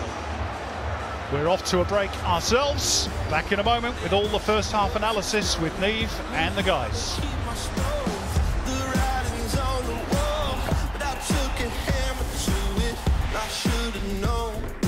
Perfect start at CommBank Stadium. An early goal for the Aussies opened this one right up. Plenty of action at either end of the park for the crowd to celebrate here in this second round of Olympic qualifying, and it is the Socceroos with a 1-0 lead at half-time. Welcome to the Halftime Show. I'm Neve Owens alongside Luke Wilkshire and Alex Brosk. Lukey, Keanu Bacchus, whether it was a shot or not, doesn't matter one iota. It found the back of the net. Look, it wasn't the one we expected to be scoring the opening goal, Keanu Bacchus. But this, we clearly see he's trying to put that ball in the box for Yengi. You could say you got it all right or you got it all wrong, but it's ended up nestled in the top corner. What a finish, you could say, or what a cross. He celebrated like he meant it, but I'm not too sure. No, the celebration looks like he meant every bit of it, but I'm definitely not sure that he that he did there. Look, he gets, I mean, the way they won the ball, you had Harry Suter coming in to pressure that ball. That's that high tempo, and as soon as we lose it, winning the ball straight back, he gets out wide. And look, it is a poor cross, but it's ended up a goal and the perfect start, which is similar to our last game, you know, down in Melbourne. You want to start with a goal in these games early to take that pressure off and, you know, get the crowd behind you. And from there, look, I think we've looked dangerous, we've looked good, and been quite exciting, to be honest, going forward. And as we have a look at the Subway subs, it was an important one because about 10 minutes later, Riley McGree went off injured. We think a foot injury. Geordie Boss came into the fray. He copped a knock as well, Lukey. Who do you want to see in the second half? Because Graham Arnold's got a bit to think about. Yeah, look, we spoke about hoping to see Geordie Boss and Erstich, not so early and not through injury, unfortunately, but you know, they've happened early.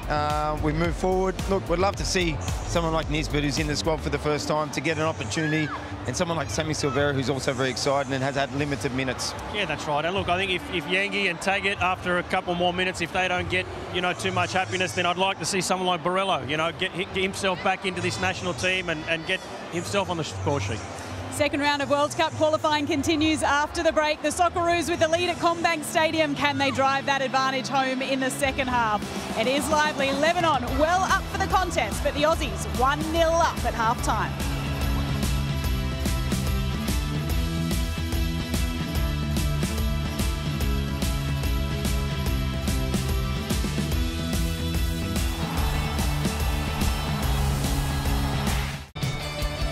Socceroos leading Lebanon 1-0 at half-time at CommBank Stadium in this World Cup qualifier. The second half is not too far away, but a wonderful moment during the half-time break. A couple of former Socceroos received their caps, Paul Belokovic and David Zrilic, cap number 425, Sydney FC assistant coach, former Socceroos striker.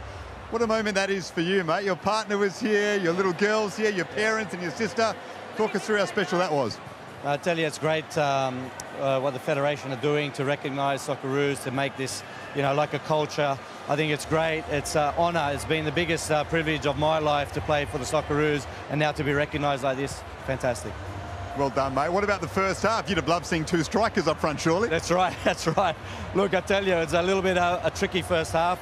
The goal, shot, cross, but it went in, so but you can see Lebanon also have something on the break, so we have to be careful. They're hard to break down, so we need to hopefully just be patient, get that second goal, and then hopefully take the win from there. Massive game for you, Sydney FC, after the international break against the champions, the Mariners, but things are tracking well. It is. I mean, we played Wellington in Auckland last week, great crowd. Unfortunately, we didn't get the result, but we've been doing really well. Hopefully we get back on track against the Mariners, who have been playing fantastic in recent weeks, so it'll be a good game. The A-League, I mean, everybody's nice and close together, so it's exciting for the fans, but we just need to keep kicking on. Congratulations on getting your cap. We can't wait for that A-League game after the international break. Sydney FC, who are tracking nicely, up against the champions, the Central Coast Mariners. Change of angle and headed in. What a beauty for Sydney FC, and it's the skipper of the night. Shifts it into Nisbet. Josh Nisbet has done it again. Ryan Grant checks here on the back. Sydney hit the front. Nisbet powering through the middle. Docker finds Edmondson. He's got his first.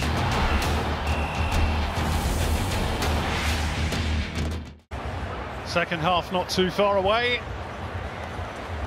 At Parramatta, where Australia lead by a goal to nil thanks to Keanu Bacchus's early strike.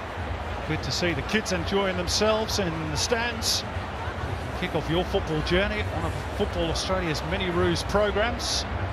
Kids of all skill levels, age 4 to 11. Head to miniroos.com.au if you want to find out more and start your journey into the world of football. Walid Shaw started his journey with Luton Town many years ago as a junior. He was playing World Cup qualifiers for Lebanon. He last won an away World Cup qualifier against Syria by 3-2 back in October 2021. They've got a bit of work to do here if they are to turn this one around. They've had 1 or 2 good situations, but by and large Australia have been dominant. Graham Arnold will want to cut out some of those errors in possession and ensure the 3 points. By the way, you'll see that they're wearing black armbands tonight, the Socceroos. That is in honour of Steve Maxwell, Socceroo number 339, who sadly passed away recently. Our thoughts with his family and friends. Legend of the game, winner of titles with Adelaide City. He will be missed. Now Lebanon are making a change at the break.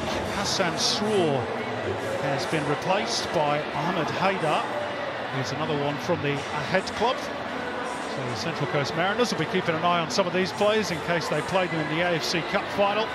34 years of age, involved in all 3 group games at the Asian Cup. He can score a goal or 2 as well. Netted 10 in the Lebanese Premier League last season. Hopefully for the Socceroos, not tonight. So maybe a little bit of an attacking move by Miodrag Radulovic. Sroor more a defensive midfielder. Haidar certainly more attacking. So away we go in the second half. Australia 1, Lebanon 0. How does the second half play out, do you think, Andy Harper?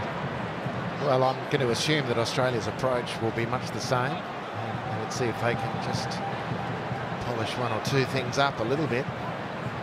And I think maybe people have been a little surprised at how open Lebanon were prepared to play.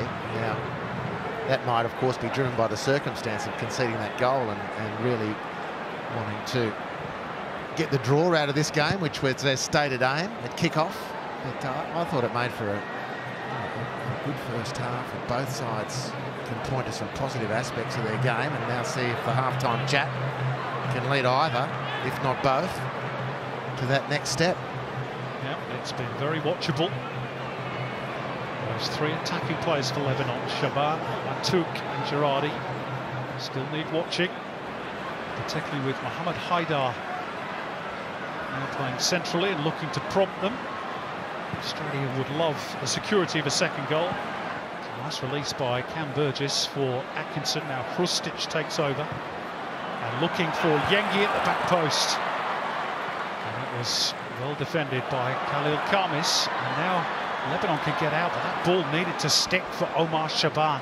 Great Big chance lost. Great chance. And poor technique from Shaban, but excellent technique once again from Tanish.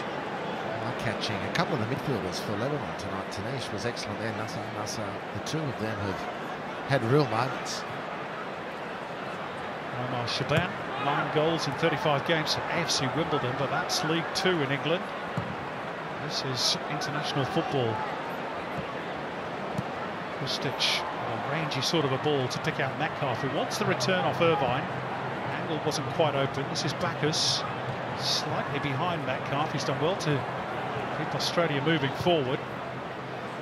Back through Harry Sutar. Hrustic able to turn and looking to thread a ball through. It's a good stretch again by Maher Sabra. The flag was up in any case, but Sabra wasn't to know that. He's put in some really good last-ditch efforts. The number 3, clearly well offside. Taggart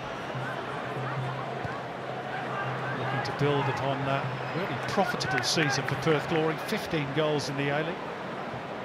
3 assists as well to boot. Yeah, and I think he's looking in as good a nick as he ever has. Here's Taggart, he's offside again.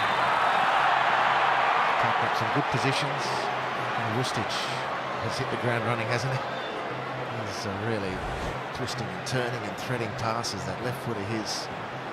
Here's Adam Taggart on the freeze, just erring The wrong side of the defenders, but a positive start from Australia otherwise to this second half.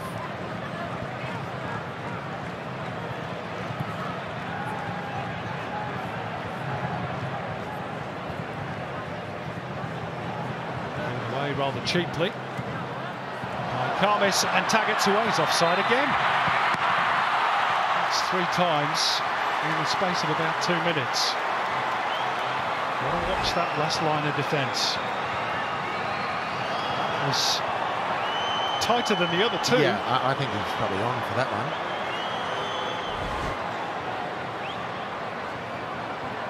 Sorry to disappoint you folks, but no VAR in operation tonight. Mind you, he didn't score anyway.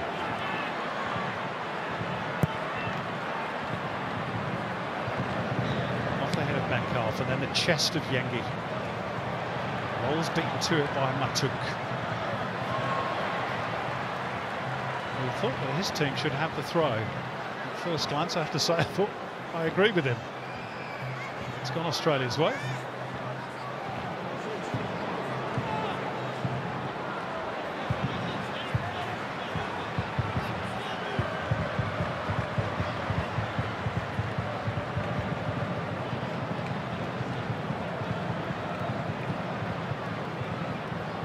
Burgess. Rostic. I read that really well, but Bacchus has dug it out to find Irvine. And on the left is Metcalf. Thought about the cross. Instead they'll recycle through Bacchus. Atkinson is straight offside. Lebanon have got back in their defensive block. It's gone away from Irvine. The groans of disappointment from the Australian fans. As Nassar gets it up towards Shaban on halfway. Looking for the run of Girardi, but Atkinson was goal side. Sitar got a call from his teammate that Shaban was arriving.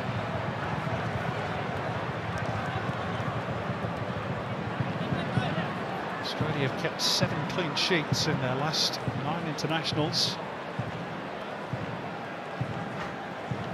Keep Lebanon out from here, and they will be 3 from 3.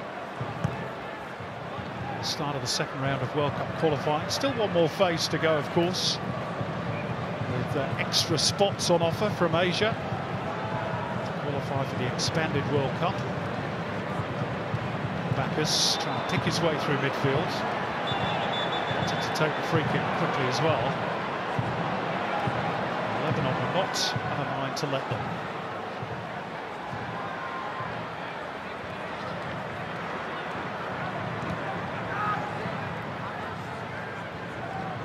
Burgess. Rolls. Metcalf.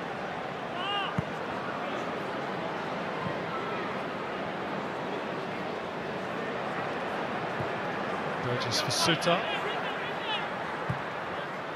And Burgess once more. Krustic. Got away from him this time. This is Mohamed Haidar. Through the contact. Gets the free kick. Yeah, thundering into the back of Haidar. There's Aidan Rustic, who was looking to make amends for his poor touch. Frustrating for Coach Arnold. The passes aren't sticking consistently enough.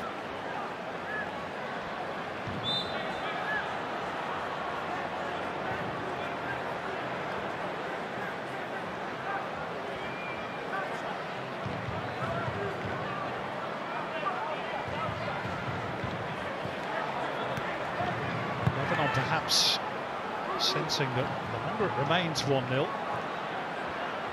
longer they stay in the game, the more the Socceroos will perhaps get nervous. But Ali Tanish has been robbed of the ball. He was determined to win it back. Yengi, good use of the body. Tees up Irvine, deflected, side netting. Corner ball. That's great pressure in midfield. Firstly, Bacchus steaming in to force the issue, and as it bounces to Yengi. Tries to thread pass in behind for Jackson Irvine, who makes contact. The deflection actually caused a few heart palpitations for Lebanon, I'm sure. Krustic with the corner. Near post was Burgess. Pops out for Kai Rolls. It's got in. Another debut international goal. First Keanu Bacchus. Now Kai Rolls gets in on the scoring act. There was a bit of pinball inside the penalty area, but he doesn't care. And Australia do now have that 2-goal cushion.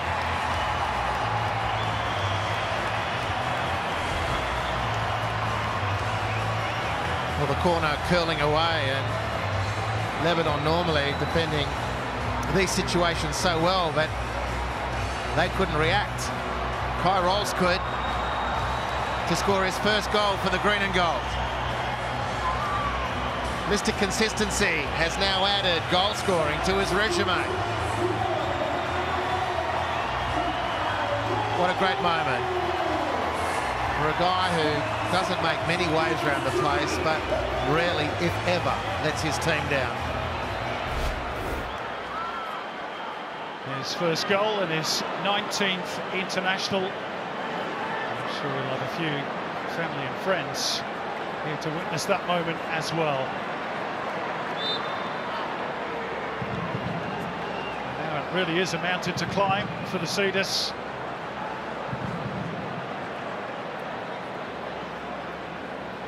Just as I mentioned, the longer it went on 1-0, there might have been some nervousness, but surely not now for the Socceroos. This is Sabra. Ball stayed in play. Krustic, Yengi. Left it short for Taggart.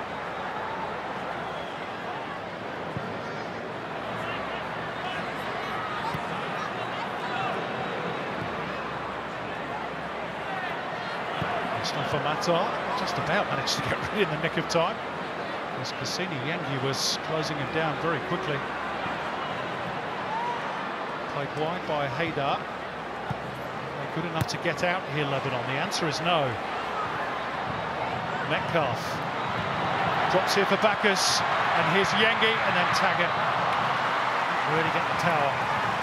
And it just popped up for the Perth Glory striker. Well, there's been a lot of those sort of sequences. That was a pretty frenetic action, but still, the theme to the evening has been the number of balls that have been just bouncing away from players.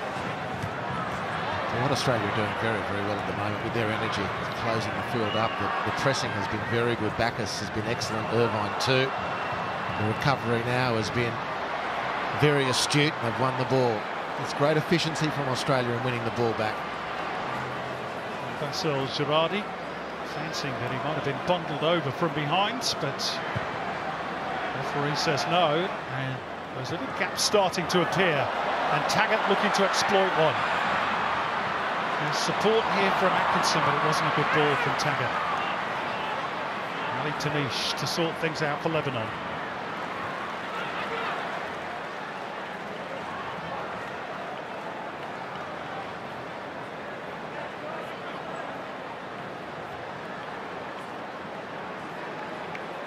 Miodrag Radulovic did say pre-game that largely their focus was on the 2 games in June. And they go to Palestine and entertain Bangladesh. Israel lost out again. So, in effect, these 2 games against the group favourites are a free hit, I guess, for the Cedars, because nobody expects them to win. Well, with goal difference they want to avoid. Yep.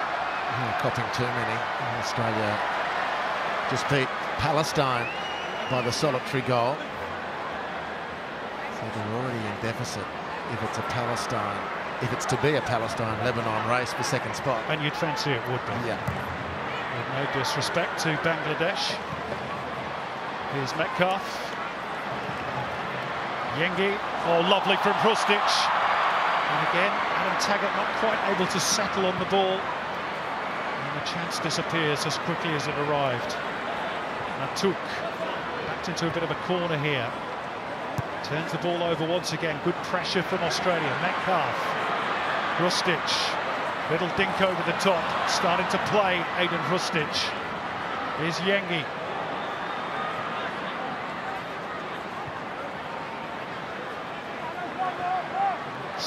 Some of the good things that Aiden Rustic brings. There's the curse. Thanks, Aiden. He just got closed down from the back, but you know, he's shown plenty since coming onto the field. He's made a few errors as well, but it's not Robinson Crusoe there. There's been too many errors from Australian players, but basically there's a freshness and an energy about what the Socceroos are doing tonight, which is in a real saving grace. It's an interesting manoeuvre from Keanu Bacchus. I think he almost sat on the ball there. And there's more goals in this one for the Socceroos, and they're working the ball nicely. The movement's good if they can just settle in possession at those crucial moments. It's a good stretch by Nassar. To get it through to Connor Metcalf. He's still looking for his first international goal. Australia can make it a hat-trick of maiden goals tonight. This is well and sure. Nassar. Leaving it for his captain, Hassan Batouk. Right, it's Gerard. This is good movement. Ali Tanish for Lebanon, and Matt Ryan called into action, probably for the first time tonight, to deflect that ball away to the side.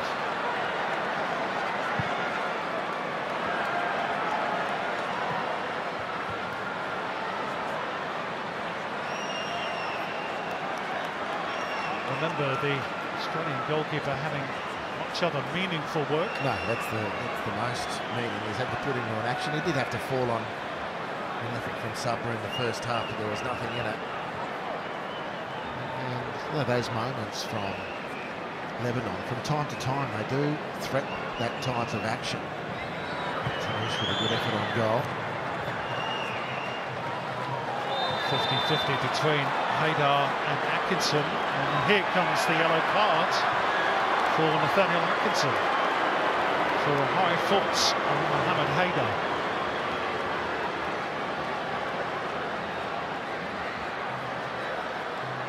And cautions, of course, can come into play later on in the group.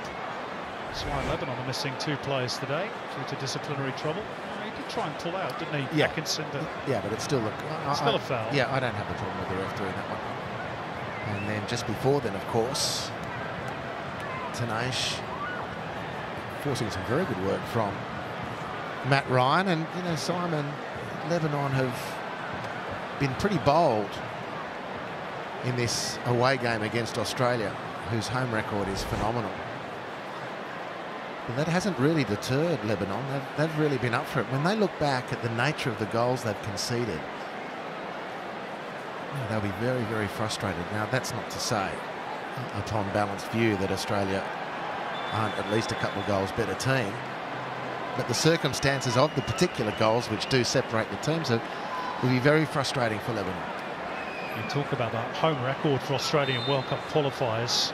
The defeat to Japan in Sydney a couple of years ago was their first since they lost at home in a dead rubber to China in 2008. 22 wins, 4 draws and 1 loss, their record since that day. Which itself, the China one, by my recollection, was the first of its kind for a while too. 1981. Yeah, I mean, it's formidable. Such a big advantage, which they maximise most of the time, almost all of the time.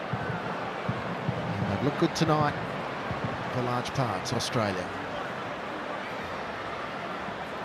Look good, but could be better. I think that's so far going to be the chat, but the foundation is a good one. It's just those little moments, of which Aiden Rustic has just provided one, where they're a bit too casual in possession and the passes don't stick. Here's Yengi, rides the challenge of Ali Tanish. And the second, and the third, he's still going, bullocking his way through.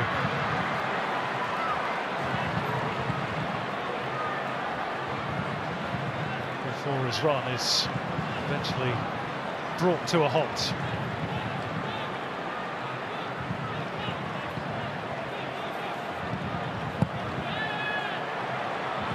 I believe Kusini Yengi is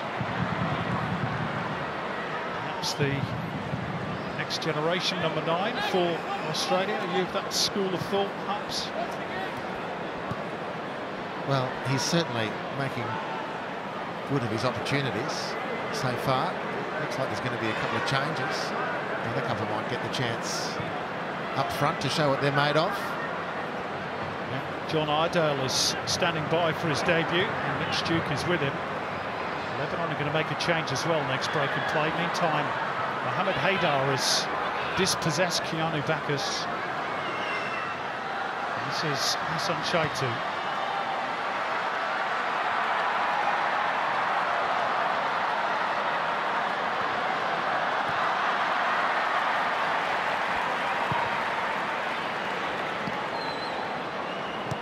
Straight at Jackson Irvine from a clearance from Mustafa Mata. Bacchus. Good quick release for Atkinson. He then got tangled up with Hassan Shaitu.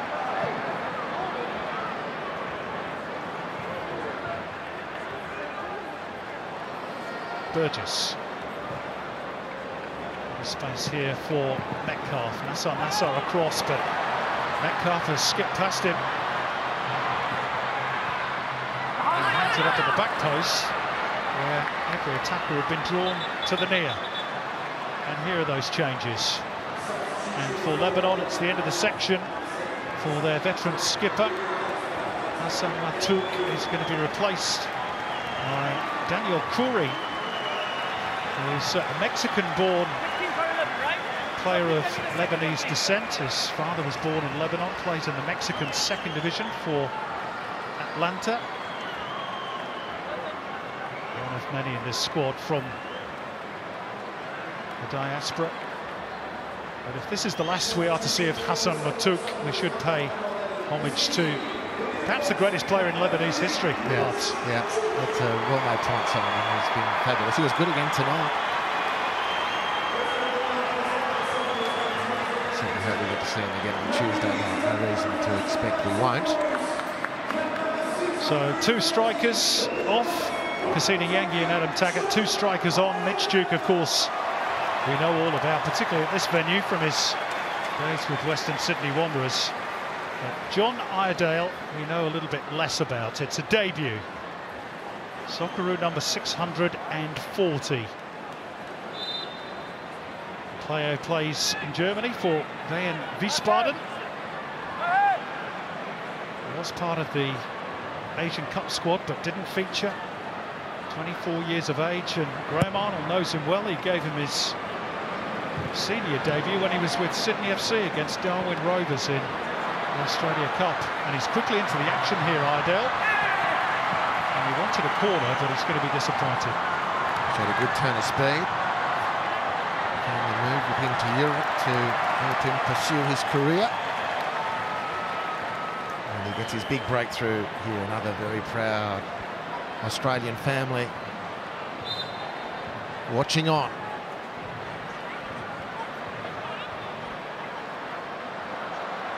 Decent crowd here doing the same thing.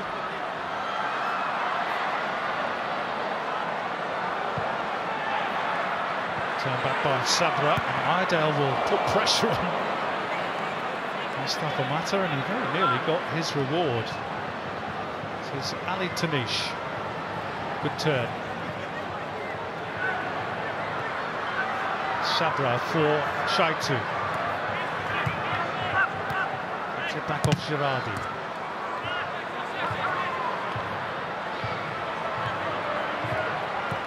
So really good work by Nathaniel Atkinson, and then Duke trying to turn clear of Sabra.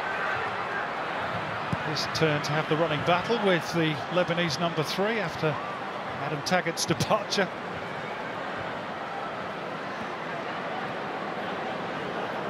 Mohamed Haydar. And the ball over the top means Matt Ryan has had to come out and literally use his head to to get Australia out of that little sticky situation.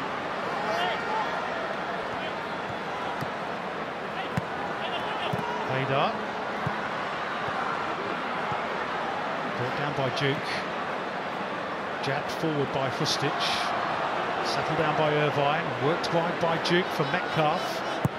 Nice interplay by the Australians, but the cross is disappointing at the end of all that. Well, it is, because it came off the boot of Connor Metcalf, who's otherwise played well, but his last two contributions have been overhit crosses, like him.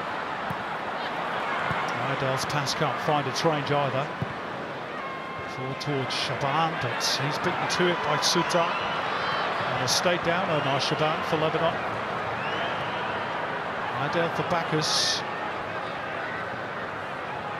A bit of keep ball for the Socceroos.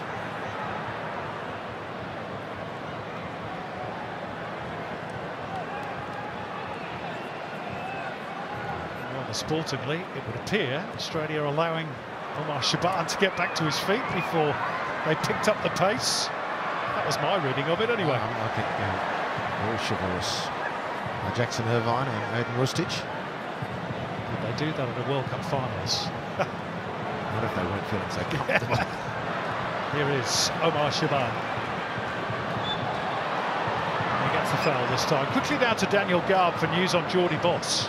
Yeah, I spoke to Geordie Boss as he just emerged from the dressing rooms. He seems reasonably confident about his knee injury. He says he doesn't think it's too serious. He will have a scan tomorrow, so he's still a little bit concerned, but he was walking in a reasonable manner, and he said he doesn't think it's too serious. The Socceroos medical staff have said to me that his knee is stable, so hopefully it is the most minor of knee injuries for Geordie Boss. Riley McGree has his ankle in a moon boot, but he also seems pretty relaxed about the extent of his foot injury. Fingers crossed. Thanks, Garby. Here's Fustic.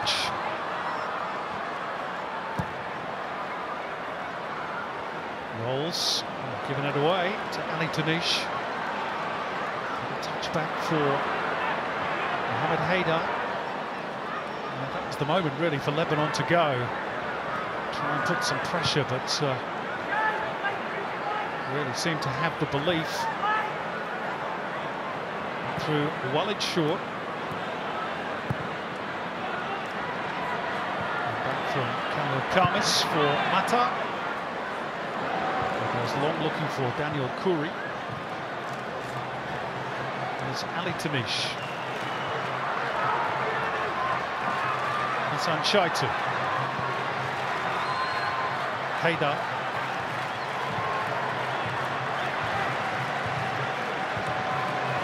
Nasser.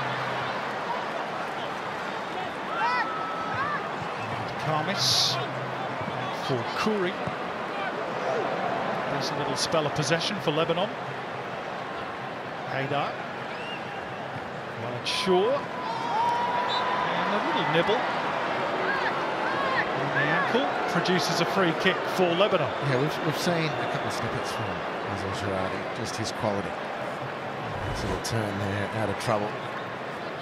So he really does have nice touch. I mean, he hasn't caused the Socceroos trouble tonight for a couple of reasons. Firstly, he hasn't received enough ball, but secondly, on the occasions when there has been some sort of opportunity, he's really lacked the physicality, the speed to get into space and to run away from defenders.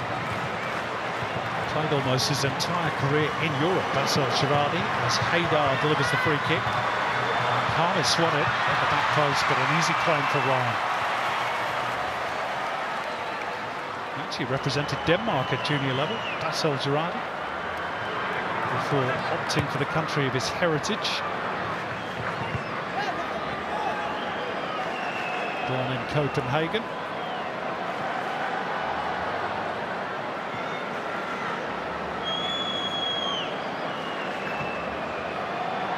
Here's Rolls.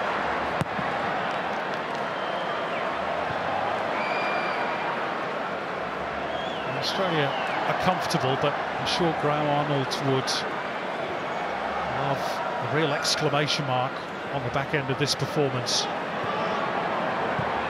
A resounding victory. Yeah, I tend to agree. Just to consolidate, build the confidence, reaffirm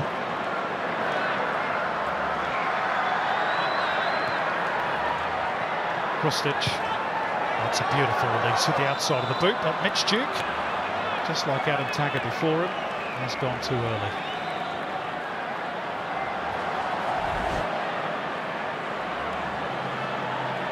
And quite some margin as well. Yeah, that one was pretty clearly evident.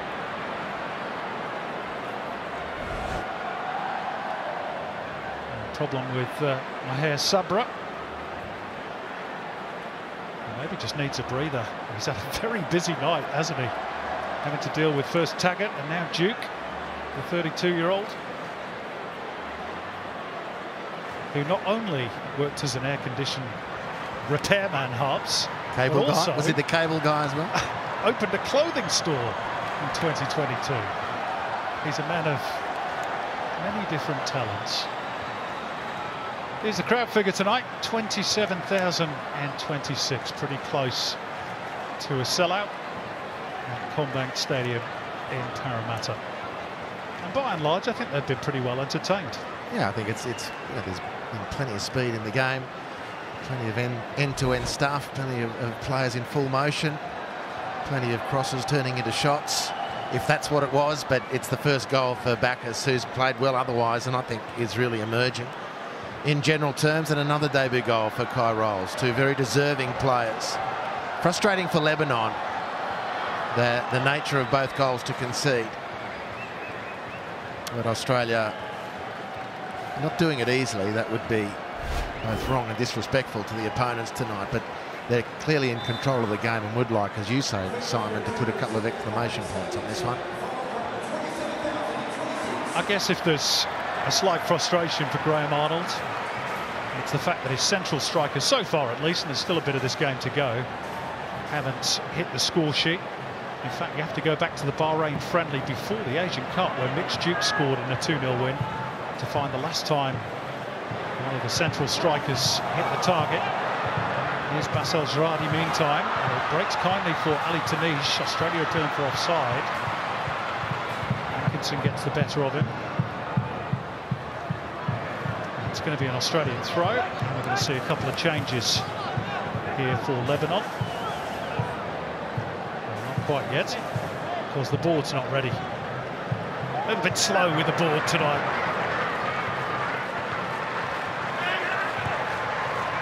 Idale looking to link up with Duke. Tanish.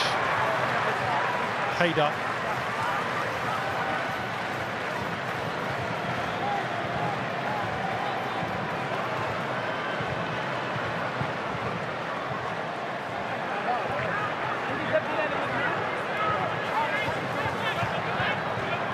Sabra trying to join in with the attack.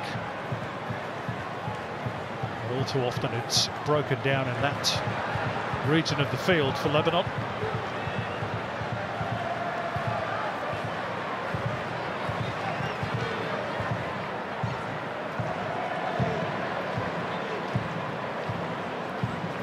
Who generally have acquitted themselves quite well, particularly given that they are missing half a dozen probably first choice players.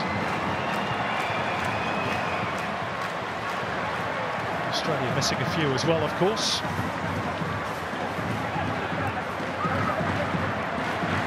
Bacchus didn't see Haydar coming. And he's going to get a yellow card, is he here? Yep. Keanu Bacchus becomes the second Socceroo to go into the book. And that's a costly one too, by the way. It's his second in this group stage, and that means he will play no part on Tuesday in Canberra. Yeah, he just got caught napping there and in trying to redress the situation, which he's really done very well.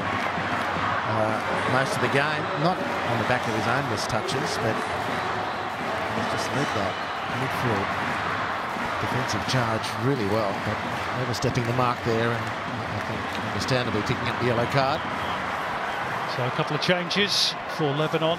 Karim Darwich is a like-for-like replacement for Omar Shaban, a striker. Another one from the head club, didn't make the Asian Cup squad. And veteran Nader Matar is with us as well in place of Ali Tanish. player born in the Ivory Coast. To a Lebanese dad and a Moroccan mum. See if those changes make any difference for the Cedars. Thumped into the stands by Metcalf.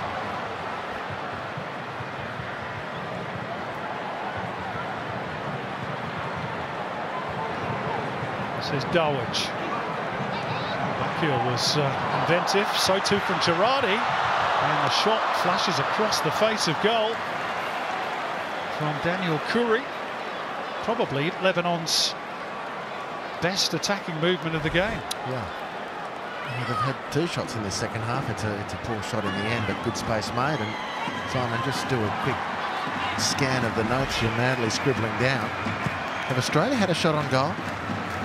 Second half? Well, they've had the goal. Oh, apart from the goal, but you know, in general. No.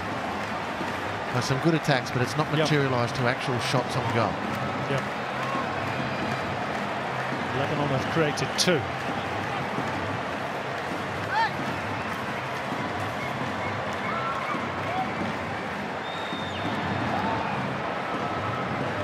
It's not to say that the performance has necessarily been poor, but it's a good point you make. That those good attacking raids have not ended in chances for Graham Arnold's team. Now, a big part of that has been the expert and desperate Lebanon defending in their own penalty area. They really do it very, very well. But Australia have had enough movements, positive movements, to have troubled that statistic. Car rolls dallying on the ball, robbed by Darwich. Lebanon on the front foot again. The ball for Mata. Australia being made to work hard for their lead. Streaking through the middle was Rustic. Probably should have been played in by Irvine. Instead it's with Nathaniel Atkinson. And again, Lebanon looked to squeeze the pitch. And they're back in their defensive shape now. 5 defenders strung along the back line.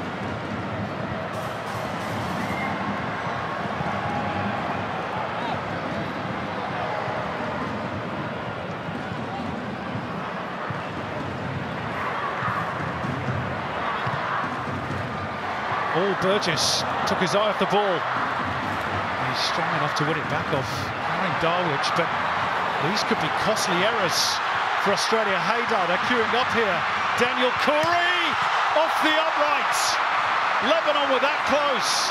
Still there for Bassel Girardi. But Nathaniel Atkinson anticipates where the ball's going to go, and the chance is lost for the Cedars. They were that close to their first ever goal against the Socceroos. And now a bit of a mix-up between Khamis and goalkeeper, and Iredale can only earn a corner. Action at both ends.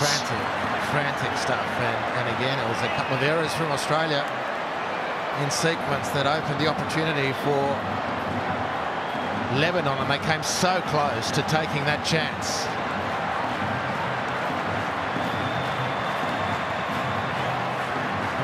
Haydar is down with the problem for Lebanon. Let's have another look at that chance for Daniel Kouri. Struck it really well. And he had Matty Ryan beat, but not the post. And the goal there, imagine what that does to the last 10 minutes or so, including stoppage time. There we go, the chances created second half. 3 for Lebanon, 2 for Australia. It's the Lebanese fans you can hear at the moment, even though they're 2 goals down.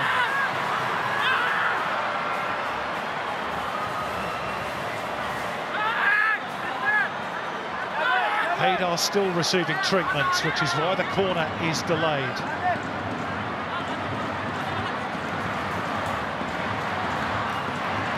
The referee anxious to get on with things. Haydar will have to come to the sideline.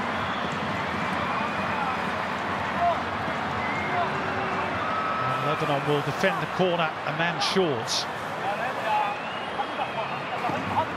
Rustic waiting to deliver. It's this big Harry Sutas moment. Rustic towards the near post, but well defended by the Cedars. Now they'll look to get out. Daniel Curry's been a real handful off the bench, hasn't he? Well, he senses they can do something here, Curry. Now, has he got enough teammates in red who share his belief? Never lack spirit, the Cedars from Lebanon. They've played with a bit of quality tonight too. And they've had a really good chance to score.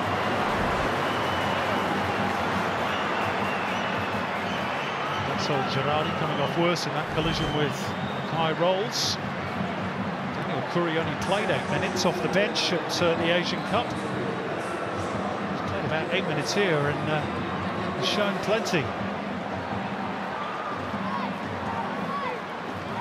Gabriel Bitar is the replacement for the stricken Basil Girardi. Another one of the overseas-born contingent. He was born in Ottawa in Canada, which is where he plays for Vancouver FC in the Canadian Premier League.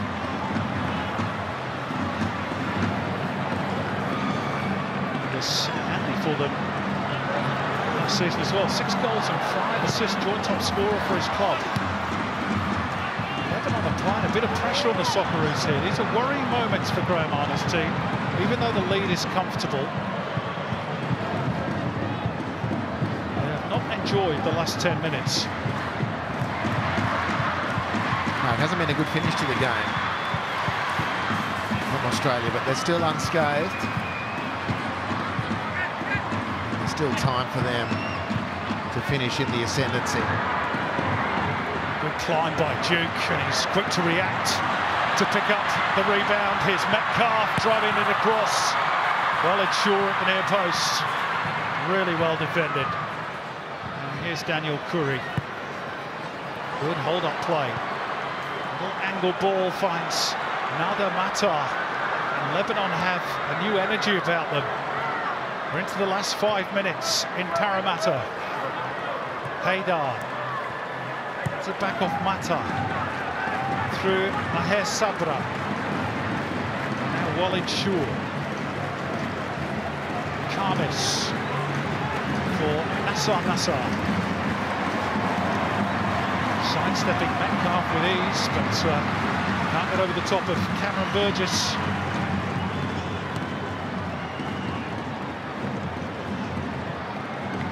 Metcalf for Duke.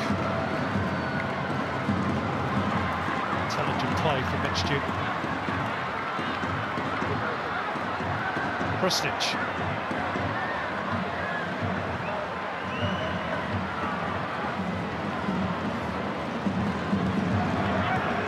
Time back to Matt Ryan, who's seen more action in the last 10 or 15 minutes. He has done the entire game prior to that.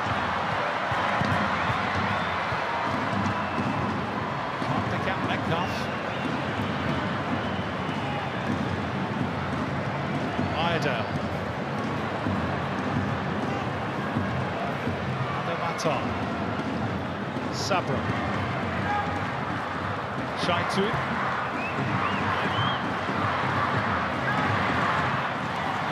Lebanese diaspora numbers 250,000 in Australia. And the ones that are here tonight sporting Lebanese colours are having fun, even though their team is losing 2-0. It's been a rousing finish from Miodrag Radulevic's side. And will give them great heart, not just for Tuesday in Canberra, but for those arguably more important games to come against Palestine and Bangladesh in June.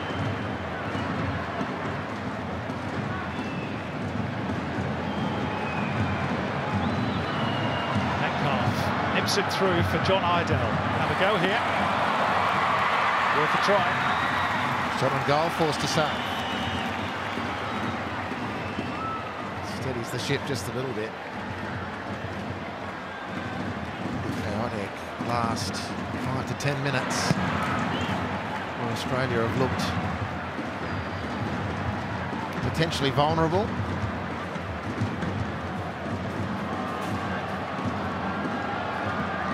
Ryan, who's on the ball here, closing in on clean sheet number 34 for his country. Only Mark Schwarzer There's more in Australian history with 44, men's history that is.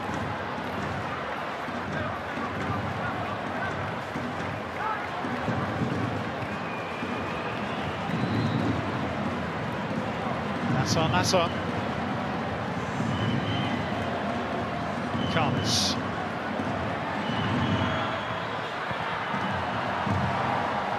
It's got away from Kamil Karmis. Can Australia profit? Iredale. Rustic wants it centrally. Jackson Irvine trying to go all on his own. In the end, there's a little deflection off a defender, and Australia will get another corner. Opened up for goal. Saw the angle nicely, but again, it's the committed recovery of the Lebanon players that made that a little bit more awkward, and then the deception or deflection out for the corner. Which Lebanon are disputing.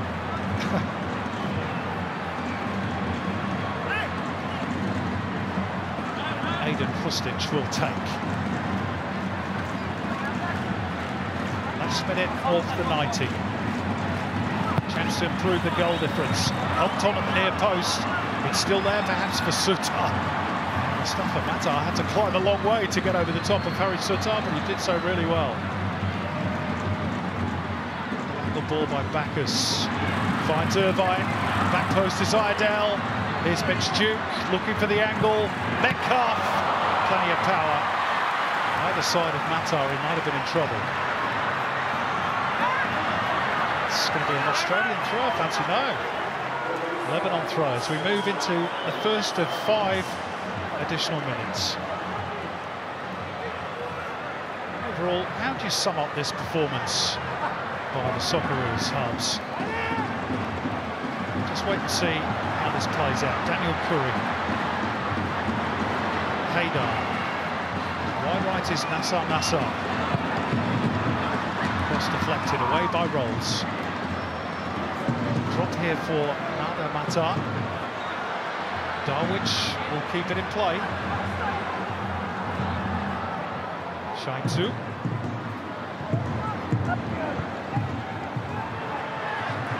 Through Sabra. Haydar. It's the right idea. Just a fraction too strong. Yeah, Australia just, I think, the top line response, Simon, they just need to be more careful with the ball, through less errors. You know, they played, I think, with great energy. They've covered the ground nicely. There's been some very positive movement, particularly out of midfield. Disappointing for the team thus far that they haven't been able to see off the desperate penalty area defending of Lebanon to capitalise on some of the moves. And the times they've been in trouble have been because of errors. So there's no such thing as the perfect 90 minutes. Errors are going to happen, but the more you can minimise them. I think there are areas where the team will look back and think, well, that's an error that was unforced and not necessary. You start reducing the error, counting key moments. I see them taking a big step forward, but the crowds come, and they're the best arbiters of this. People have been energised by the movement, and Lebanon have contributed mightily as well. The circumstances of the Bacchus goal has probably opened the game up a little bit. And it's been a good contest. As his touch is inadvertently played in Haydar. He's looking for Curry. Metcalf really under stretch for that ball. Australia having to battle really hard to keep hold of the ball. So they've turned it over again. Great determination shown. Lebanon cross steered away at the near post by Burgess.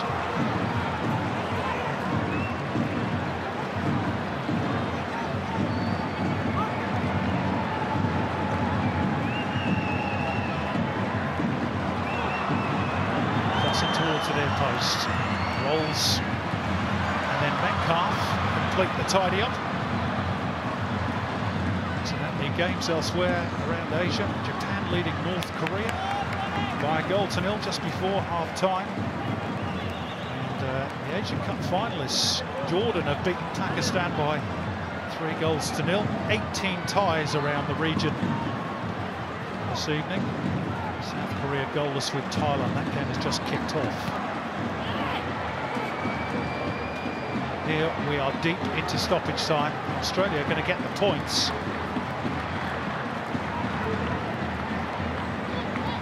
What will be made of the performance, particularly second half? This is another matter. It's a good ball into the box, touchdown by Bitar. And appeals for handball, and they've been heeded by referee Kamis Almari, and Lebanon will have a late chance here. Well, Najirati, no Hassan Matuk. Looked a lot of shoulder to me, but from that angle, we'll get a better one here. Hard to tell. Probably a free kick. Ultimately compelling in that replay. Matty Ryan beaten once to his left, but the post saved him. Was strong to his right from Tanish earlier in this half. Will Lebanon find a test for Australia's custodian right at the death here? Darwich, Matar and Haydar having a bit of a conference as to what to do with this set piece. Might be the last chance of the game. 5 minutes of stoppage time are almost up. Australia have got the draft excluder in place just in case they try to sneak you on underneath. A wall of 5 besides. It is Karim Darwich, and it forces a good save out of Matt Ryan. Comfortable height, it must be said, still there for the return delivery, and it's headed inches wide by Daniel Khoury. Wow, they've had some good chances, Lebanon, late on. That is the full-time whistle blowing as we watch the replay of Karim Darwich's free kick, which then led to that chance for Daniel Khoury in the air. It's a decent save by Matt Ryan. And then Khoury just couldn't angle his header goalwards. And Australia somehow escaped with a clean sheet. 3 from 3 for the Socceroos. The perfect start thanks to Keanu Bacchus and Kai Rolls, 2 maiden strikes for the national team. They now look towards Canberra on Tuesday against the same opposition. And they have been warned this evening, particularly in the second half. And of course there will be sterner tests to come in Asian qualifying. But this one at least has been safely negotiated. Graham Arnold and Miodrag Radulovic deep in conversation. And that's the full-time scoreline. Australia 2, Lebanon 0.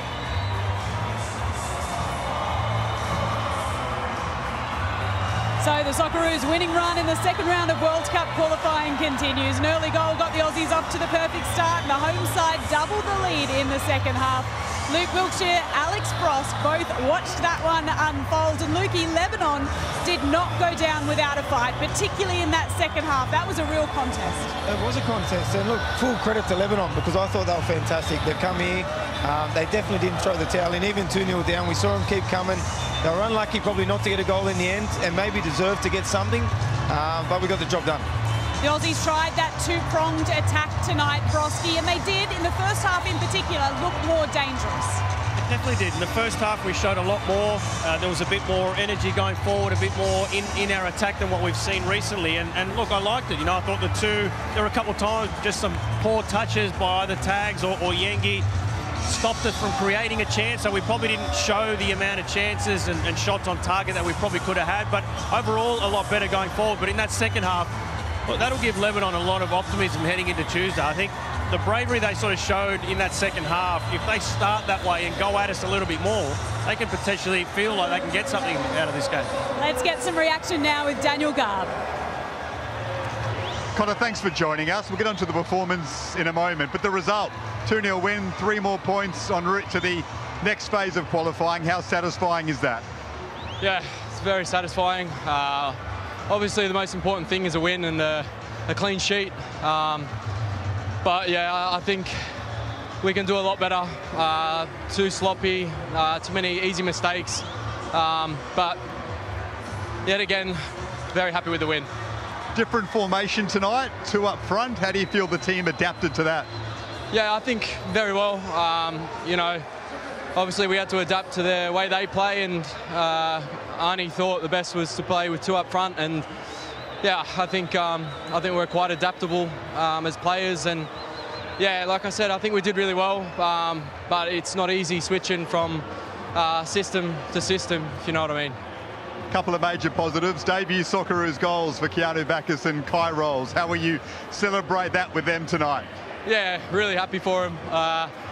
You know, Keanu's was, don't know if he meant it, but we'll take it. And yeah, I'm happy for Rollsy. He's my roommate, so he'll probably be non-stop talking about that tonight. Thanks, Connor. Enjoy it. Cheers.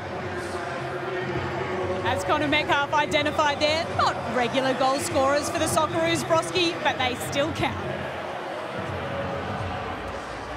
Saying that it's not easy to switch, you know, formations and the way they play. Look, I think that's part of football, right? You have to adjust, you have to adapt on the run. Sometimes within the same game, you might be playing, it's not working out, and you've got to come out in the second half a different formation. I don't like that as an excuse. I think, yes, we could have done a lot better in that second half, but the formation is what it is. I mean, they would have trained for it. They would have done their homework on Lebanon, on their strengths, their weaknesses, and looked to exploit that, which in the first half they were doing. In the second half, it just didn't pan out that way. And I think, you know, the way Lebanon, and the early goal obviously changed the way things were. There was plenty of space. There was opportunities there. Yeah. We didn't really create enough in terms of goal scoring opportunities. Clear cut, yes, we had a few shots from distance, but there wasn't that many clear cut opportunities, which would be disappointing. But yeah, like Broski said there, a very interesting comment that it was a bit difficult for him adapting to the changing formation. Change to a 4-4-2 tonight. We'll break that down and we'll get more reaction from the players and the boss, Graham Arnold. That's all coming up for you on the other side of this break. But it is the Socceroos ultimately celebrating a 2-0 victory over Lebanon.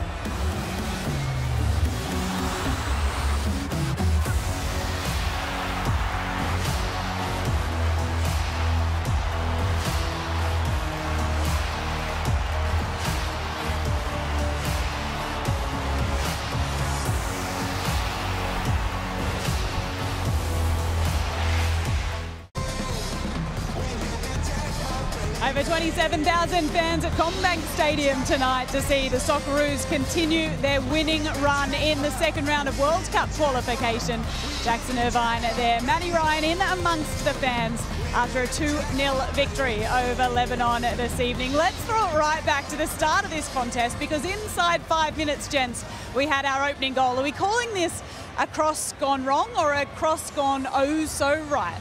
Oh, it's definitely a cross going on, so right from Bacchus. Look, we win the ball high up here, and I think he's trying to find Yengi in the box here, and he's got it just right or wrong, how you might want to see it. He's going to probably claim it's a goal. He celebrated like he meant it, but I'm not too sure about that. But the perfect start, you know, we spoke about if you can get an early goal, and it was fantastic for the game because it really opened up the game.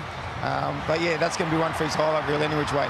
A goal's a goal, doesn't matter how they come, and look, it got us off on the perfect start inside 5 minutes, and you're right, it did open the game up from there. Lebanon, to their credit, they came at us, they picked their moments and then tried to counter-attack like we thought they would, which opened up the space. And then this goal here from Kai Rolls, a little bit of a miss kick as well, but he won't mind either. He's run off, and another debut goal for him, and look, it's a hard one to take. Well, one thing for that one, you can say that he did mean it. He's at least trying to shoot, yes. It might have come off his shin, but two of the players that you'd least expect to score goals in this squad, but they've got up and got their debut goals and got us over the line. And they will absolutely love every minute of that as well. Let's head back to Garvey now, because he's with the Bacchus family. Yeah, with Keanu Bacchus and his mother, Leanne. I'm going to go to the mother first, because you must be the proudest person in this stadium watching your son, along with his dad, score his first soccer goal. Yeah, awesome. We were champion up there. It's been a long time coming. He deserves it. He's a good lad. Keanu, what's it like? I mean, scoring your first Socceroos goal. We'll get onto the specifics of it in a moment, but to have your family here witnessing it. Yeah, you know, when the game started, we were going to go this way, and I thought if I can get one, my family will be right here to celebrate with them. So, yeah, it ended up being perfect. Ended up celebrating with them, and couldn't be more happier, and for the win as well. The big question, though, did you mean it? Did you know what you were doing? I'll take it. I'll take it regardless. Regardless of the answer, I'll take it. My first one, so at least the winning clean, no deflections, so I'll take it. The diplomatic answer, and it's 3 more points. I mean, the result is obviously very handy. The performance, what did you make of it? Yeah, look, it's been a while since the Asian Cup. It was disappointing to go out in the way we did over there. So we just wanted to regroup, you know, a couple new boys, and we just want to, you know, get on our feet going with this new group and get momentum, and, you know, ultimately World Cup qualifying for the World Cup's the main thing. But early stages, so, you know, we're building on what we've done so far, and we're going to continue to get better. Kai Rolls, the debut Socceroos goal as well. Yeah, buzzing for him. You know, his family's here as well, from Gold Coast or something, so, you know, buzzing for him as well. Leanne, how good is it to have your boy back playing in front of you? Oh, too good, too good. Yeah. Congratulations to the Bacchus family. Enjoy it. Thank you. Wouldn't be here without them, so thank you very much, and thanks everyone. Cheers. Keanu Bacchus and his family there after he scored that opener inside 5 minutes. I love that he'd already registered. The family were down that end and he could do it in front of them tonight. He's made that holding midfield role his own, Lukey, since the World Cup. It's such an important part of this team, and we saw him there in action controlling play again tonight. He has made it his own, and look, he's a battler midfielder. He holds that midfield well, he wins balls, he keeps us ticking over. You need that one that's going to really hold in. He allows the rest to go and flourish, but you know, his work rate is second to none. He's good at picking up balls like this, and now he's adding goals to his game, whether he means it or not. So look, fantastic, and delighted for him, because he's a hard worker and he's a good man. Yeah, exactly right. And yes, it may have been lucky, but I mean, a play like that, a play that plays that unassuming role where you're picking up a lot of the scraps, you're doing a lot of the dirty work that, you know, while the others are getting the headlines, to see him get a goal is just reward for all that hard work that he does. He breaks up play well, like Lukey said, and gets us going forward. And tonight again, he put in a good performance. He copped a second yellow, so he'll be missing on Tuesday. Who comes in to replace him? Yeah, that's a good question. You know, when you look at that squad and you go, is he going to go towards Yazbek? Nisbet, will he give Nisbet a try? So, yeah, we're looking forward to Tuesday and see what Arnie decides to do with that. He got his debut Socceroos goal tonight, and so did another bloke, Kai Rolls. He's with Daniel Gar. Kai, thanks for joining us. Firstly, congratulations on your first Socceroos goal. Just talk us through what that moment means to you. Yeah, to be honest, it's pretty special to be here in front of, like, obviously our home fans and all that, but have majority of my family up in the stands, and yeah, just to have them all here to witness that's pretty special. Yeah, words can't really describe it, to be honest. Talk us through it. The strike, the way it's set up for you. When did you feel like, all right, this is a good chance? I'm lucky it happened pretty quick. Didn't have time to think about it.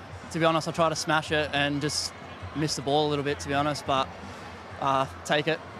Your family means so much to you. I saw you walk out for the anthems and you looked for them straight away and you waved over. They were all there at the World Cup with you as well. I mean, that must be such a special feeling to have them here to witness that. Yeah, mum and dad are going through a bit at the moment, so yeah, just have them here and witness something like that. Dedicate my goal to mum, and yeah, just over the moon. Lovely, mate, lovely. The result, handy, 3 more points. What did you make of the performance on the whole as well?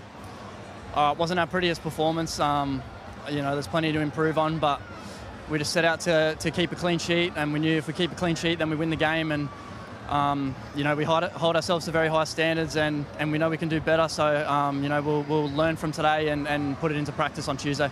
You playing at left back? Do you mind that being shifted between centre back and left back? No, I don't mind at all. As long as I'm out there, I'm happy to do whatever the job is that the team needs me to do. Just going to give it my all, like all the boys do, and yeah, just try and win. Huge night for you. Enjoy it. Go enjoy it with your family. I appreciate it. Cheers, Garby. Good level of honesty there from Kai Rolls. I love it when he said, if you're going to hit it, you might as well hit it hard. But he said, Frosky, it wasn't the prettiest performance tonight, but ultimately they got what they needed out of it. Yeah, the honesty in the performance as well was good to see, because otherwise we stand here and it looks like we're criticising the whole time. But I think they know themselves. It wasn't the greatest performance. Going up 2-0, controlling the game, they probably should have gone on and done a bit more in that second half, but instead they sort of invited a bit of trouble. Lebanon started coming at us a bit more and could have got something out of it in the end. So definitely a lot to work on, a lot to improve on. Look, I think if anything, it's probably the combinations, not so much the changing formation, but we saw Rustic come on in that second half, and there were a couple of times with a back heel or a cheeky flick that the other players weren't on the same wavelength with, and that's just not playing together regularly, you know. So I think the more game time we see from him, the more these guys are together. So I think on Tuesday we'll probably see a bit more of a polished performance. Well, ahead of Tuesday's game, let's have a look at the Group I standings and what that means for the Aussies. They entered tonight on top of the group, and that continues. They're now plus 10. They're yet to concede a goal through 3 games of round 2 qualifying. Of course, the top 2 qualifiers, the top 2 in this group will go through to the 3rd round of qualifying. The top 2 then qualify for the World Cup in 2026. We're going to hear from the coach, Graham Arnold, on the other side of this break, but do not forget the Formula One at Albert Park. It starts tomorrow. We've got a massive few days ahead. F1 is all about the need for speed. And it's lights out and away we go. Wheel-to-wheel action at 330 kilometres an hour. Around the outside goes Max Verstappen. And it's coming to Network 10. And it's absolute chaos on the restart. We'll bring you all the action from on and off the track as Albert Park hosts the world's best. What a moment in Melbourne. It's the Formula One Rolex Australian Grand Prix, live on Network 10. For Toffee, and this time it's Caitlin Toffee's goal. Gorry, oh, that's a lovely little touch, and that's goal number 6. Driven back in, and there it is, her 4th. Rasso winds up, and Rasso scores. There it is for Saya, and she's got it this time. At last, she says. Matilda's back in action Wednesday, the 10th of April at 10 a.m. our time. Cannot wait to see the Tillies up against Mexico as we continue to count down to the Olympic Games. Those all-important games in the lead-up. All right, we did see Graham Arnold try a 4-4-2 tonight, a slightly different formation, and the boss is with Daniel Garb. Thanks, Neve. Arnie, congratulations on the results. What did you make of the performance on the whole tonight? Yeah, look, for the one session we had, I've got to be very proud of the boys. You know, it's, you know, it wasn't probably the best field to play on at the same time, but Lebanon, you know, they threw everything at us, and, you know, obviously we can do better. Daniel, you know, at the end of the day, I thought the last 10 minutes we got a bit sloppy, and that's when they started getting a bit of confidence. But overall, you know, I know we can do much better.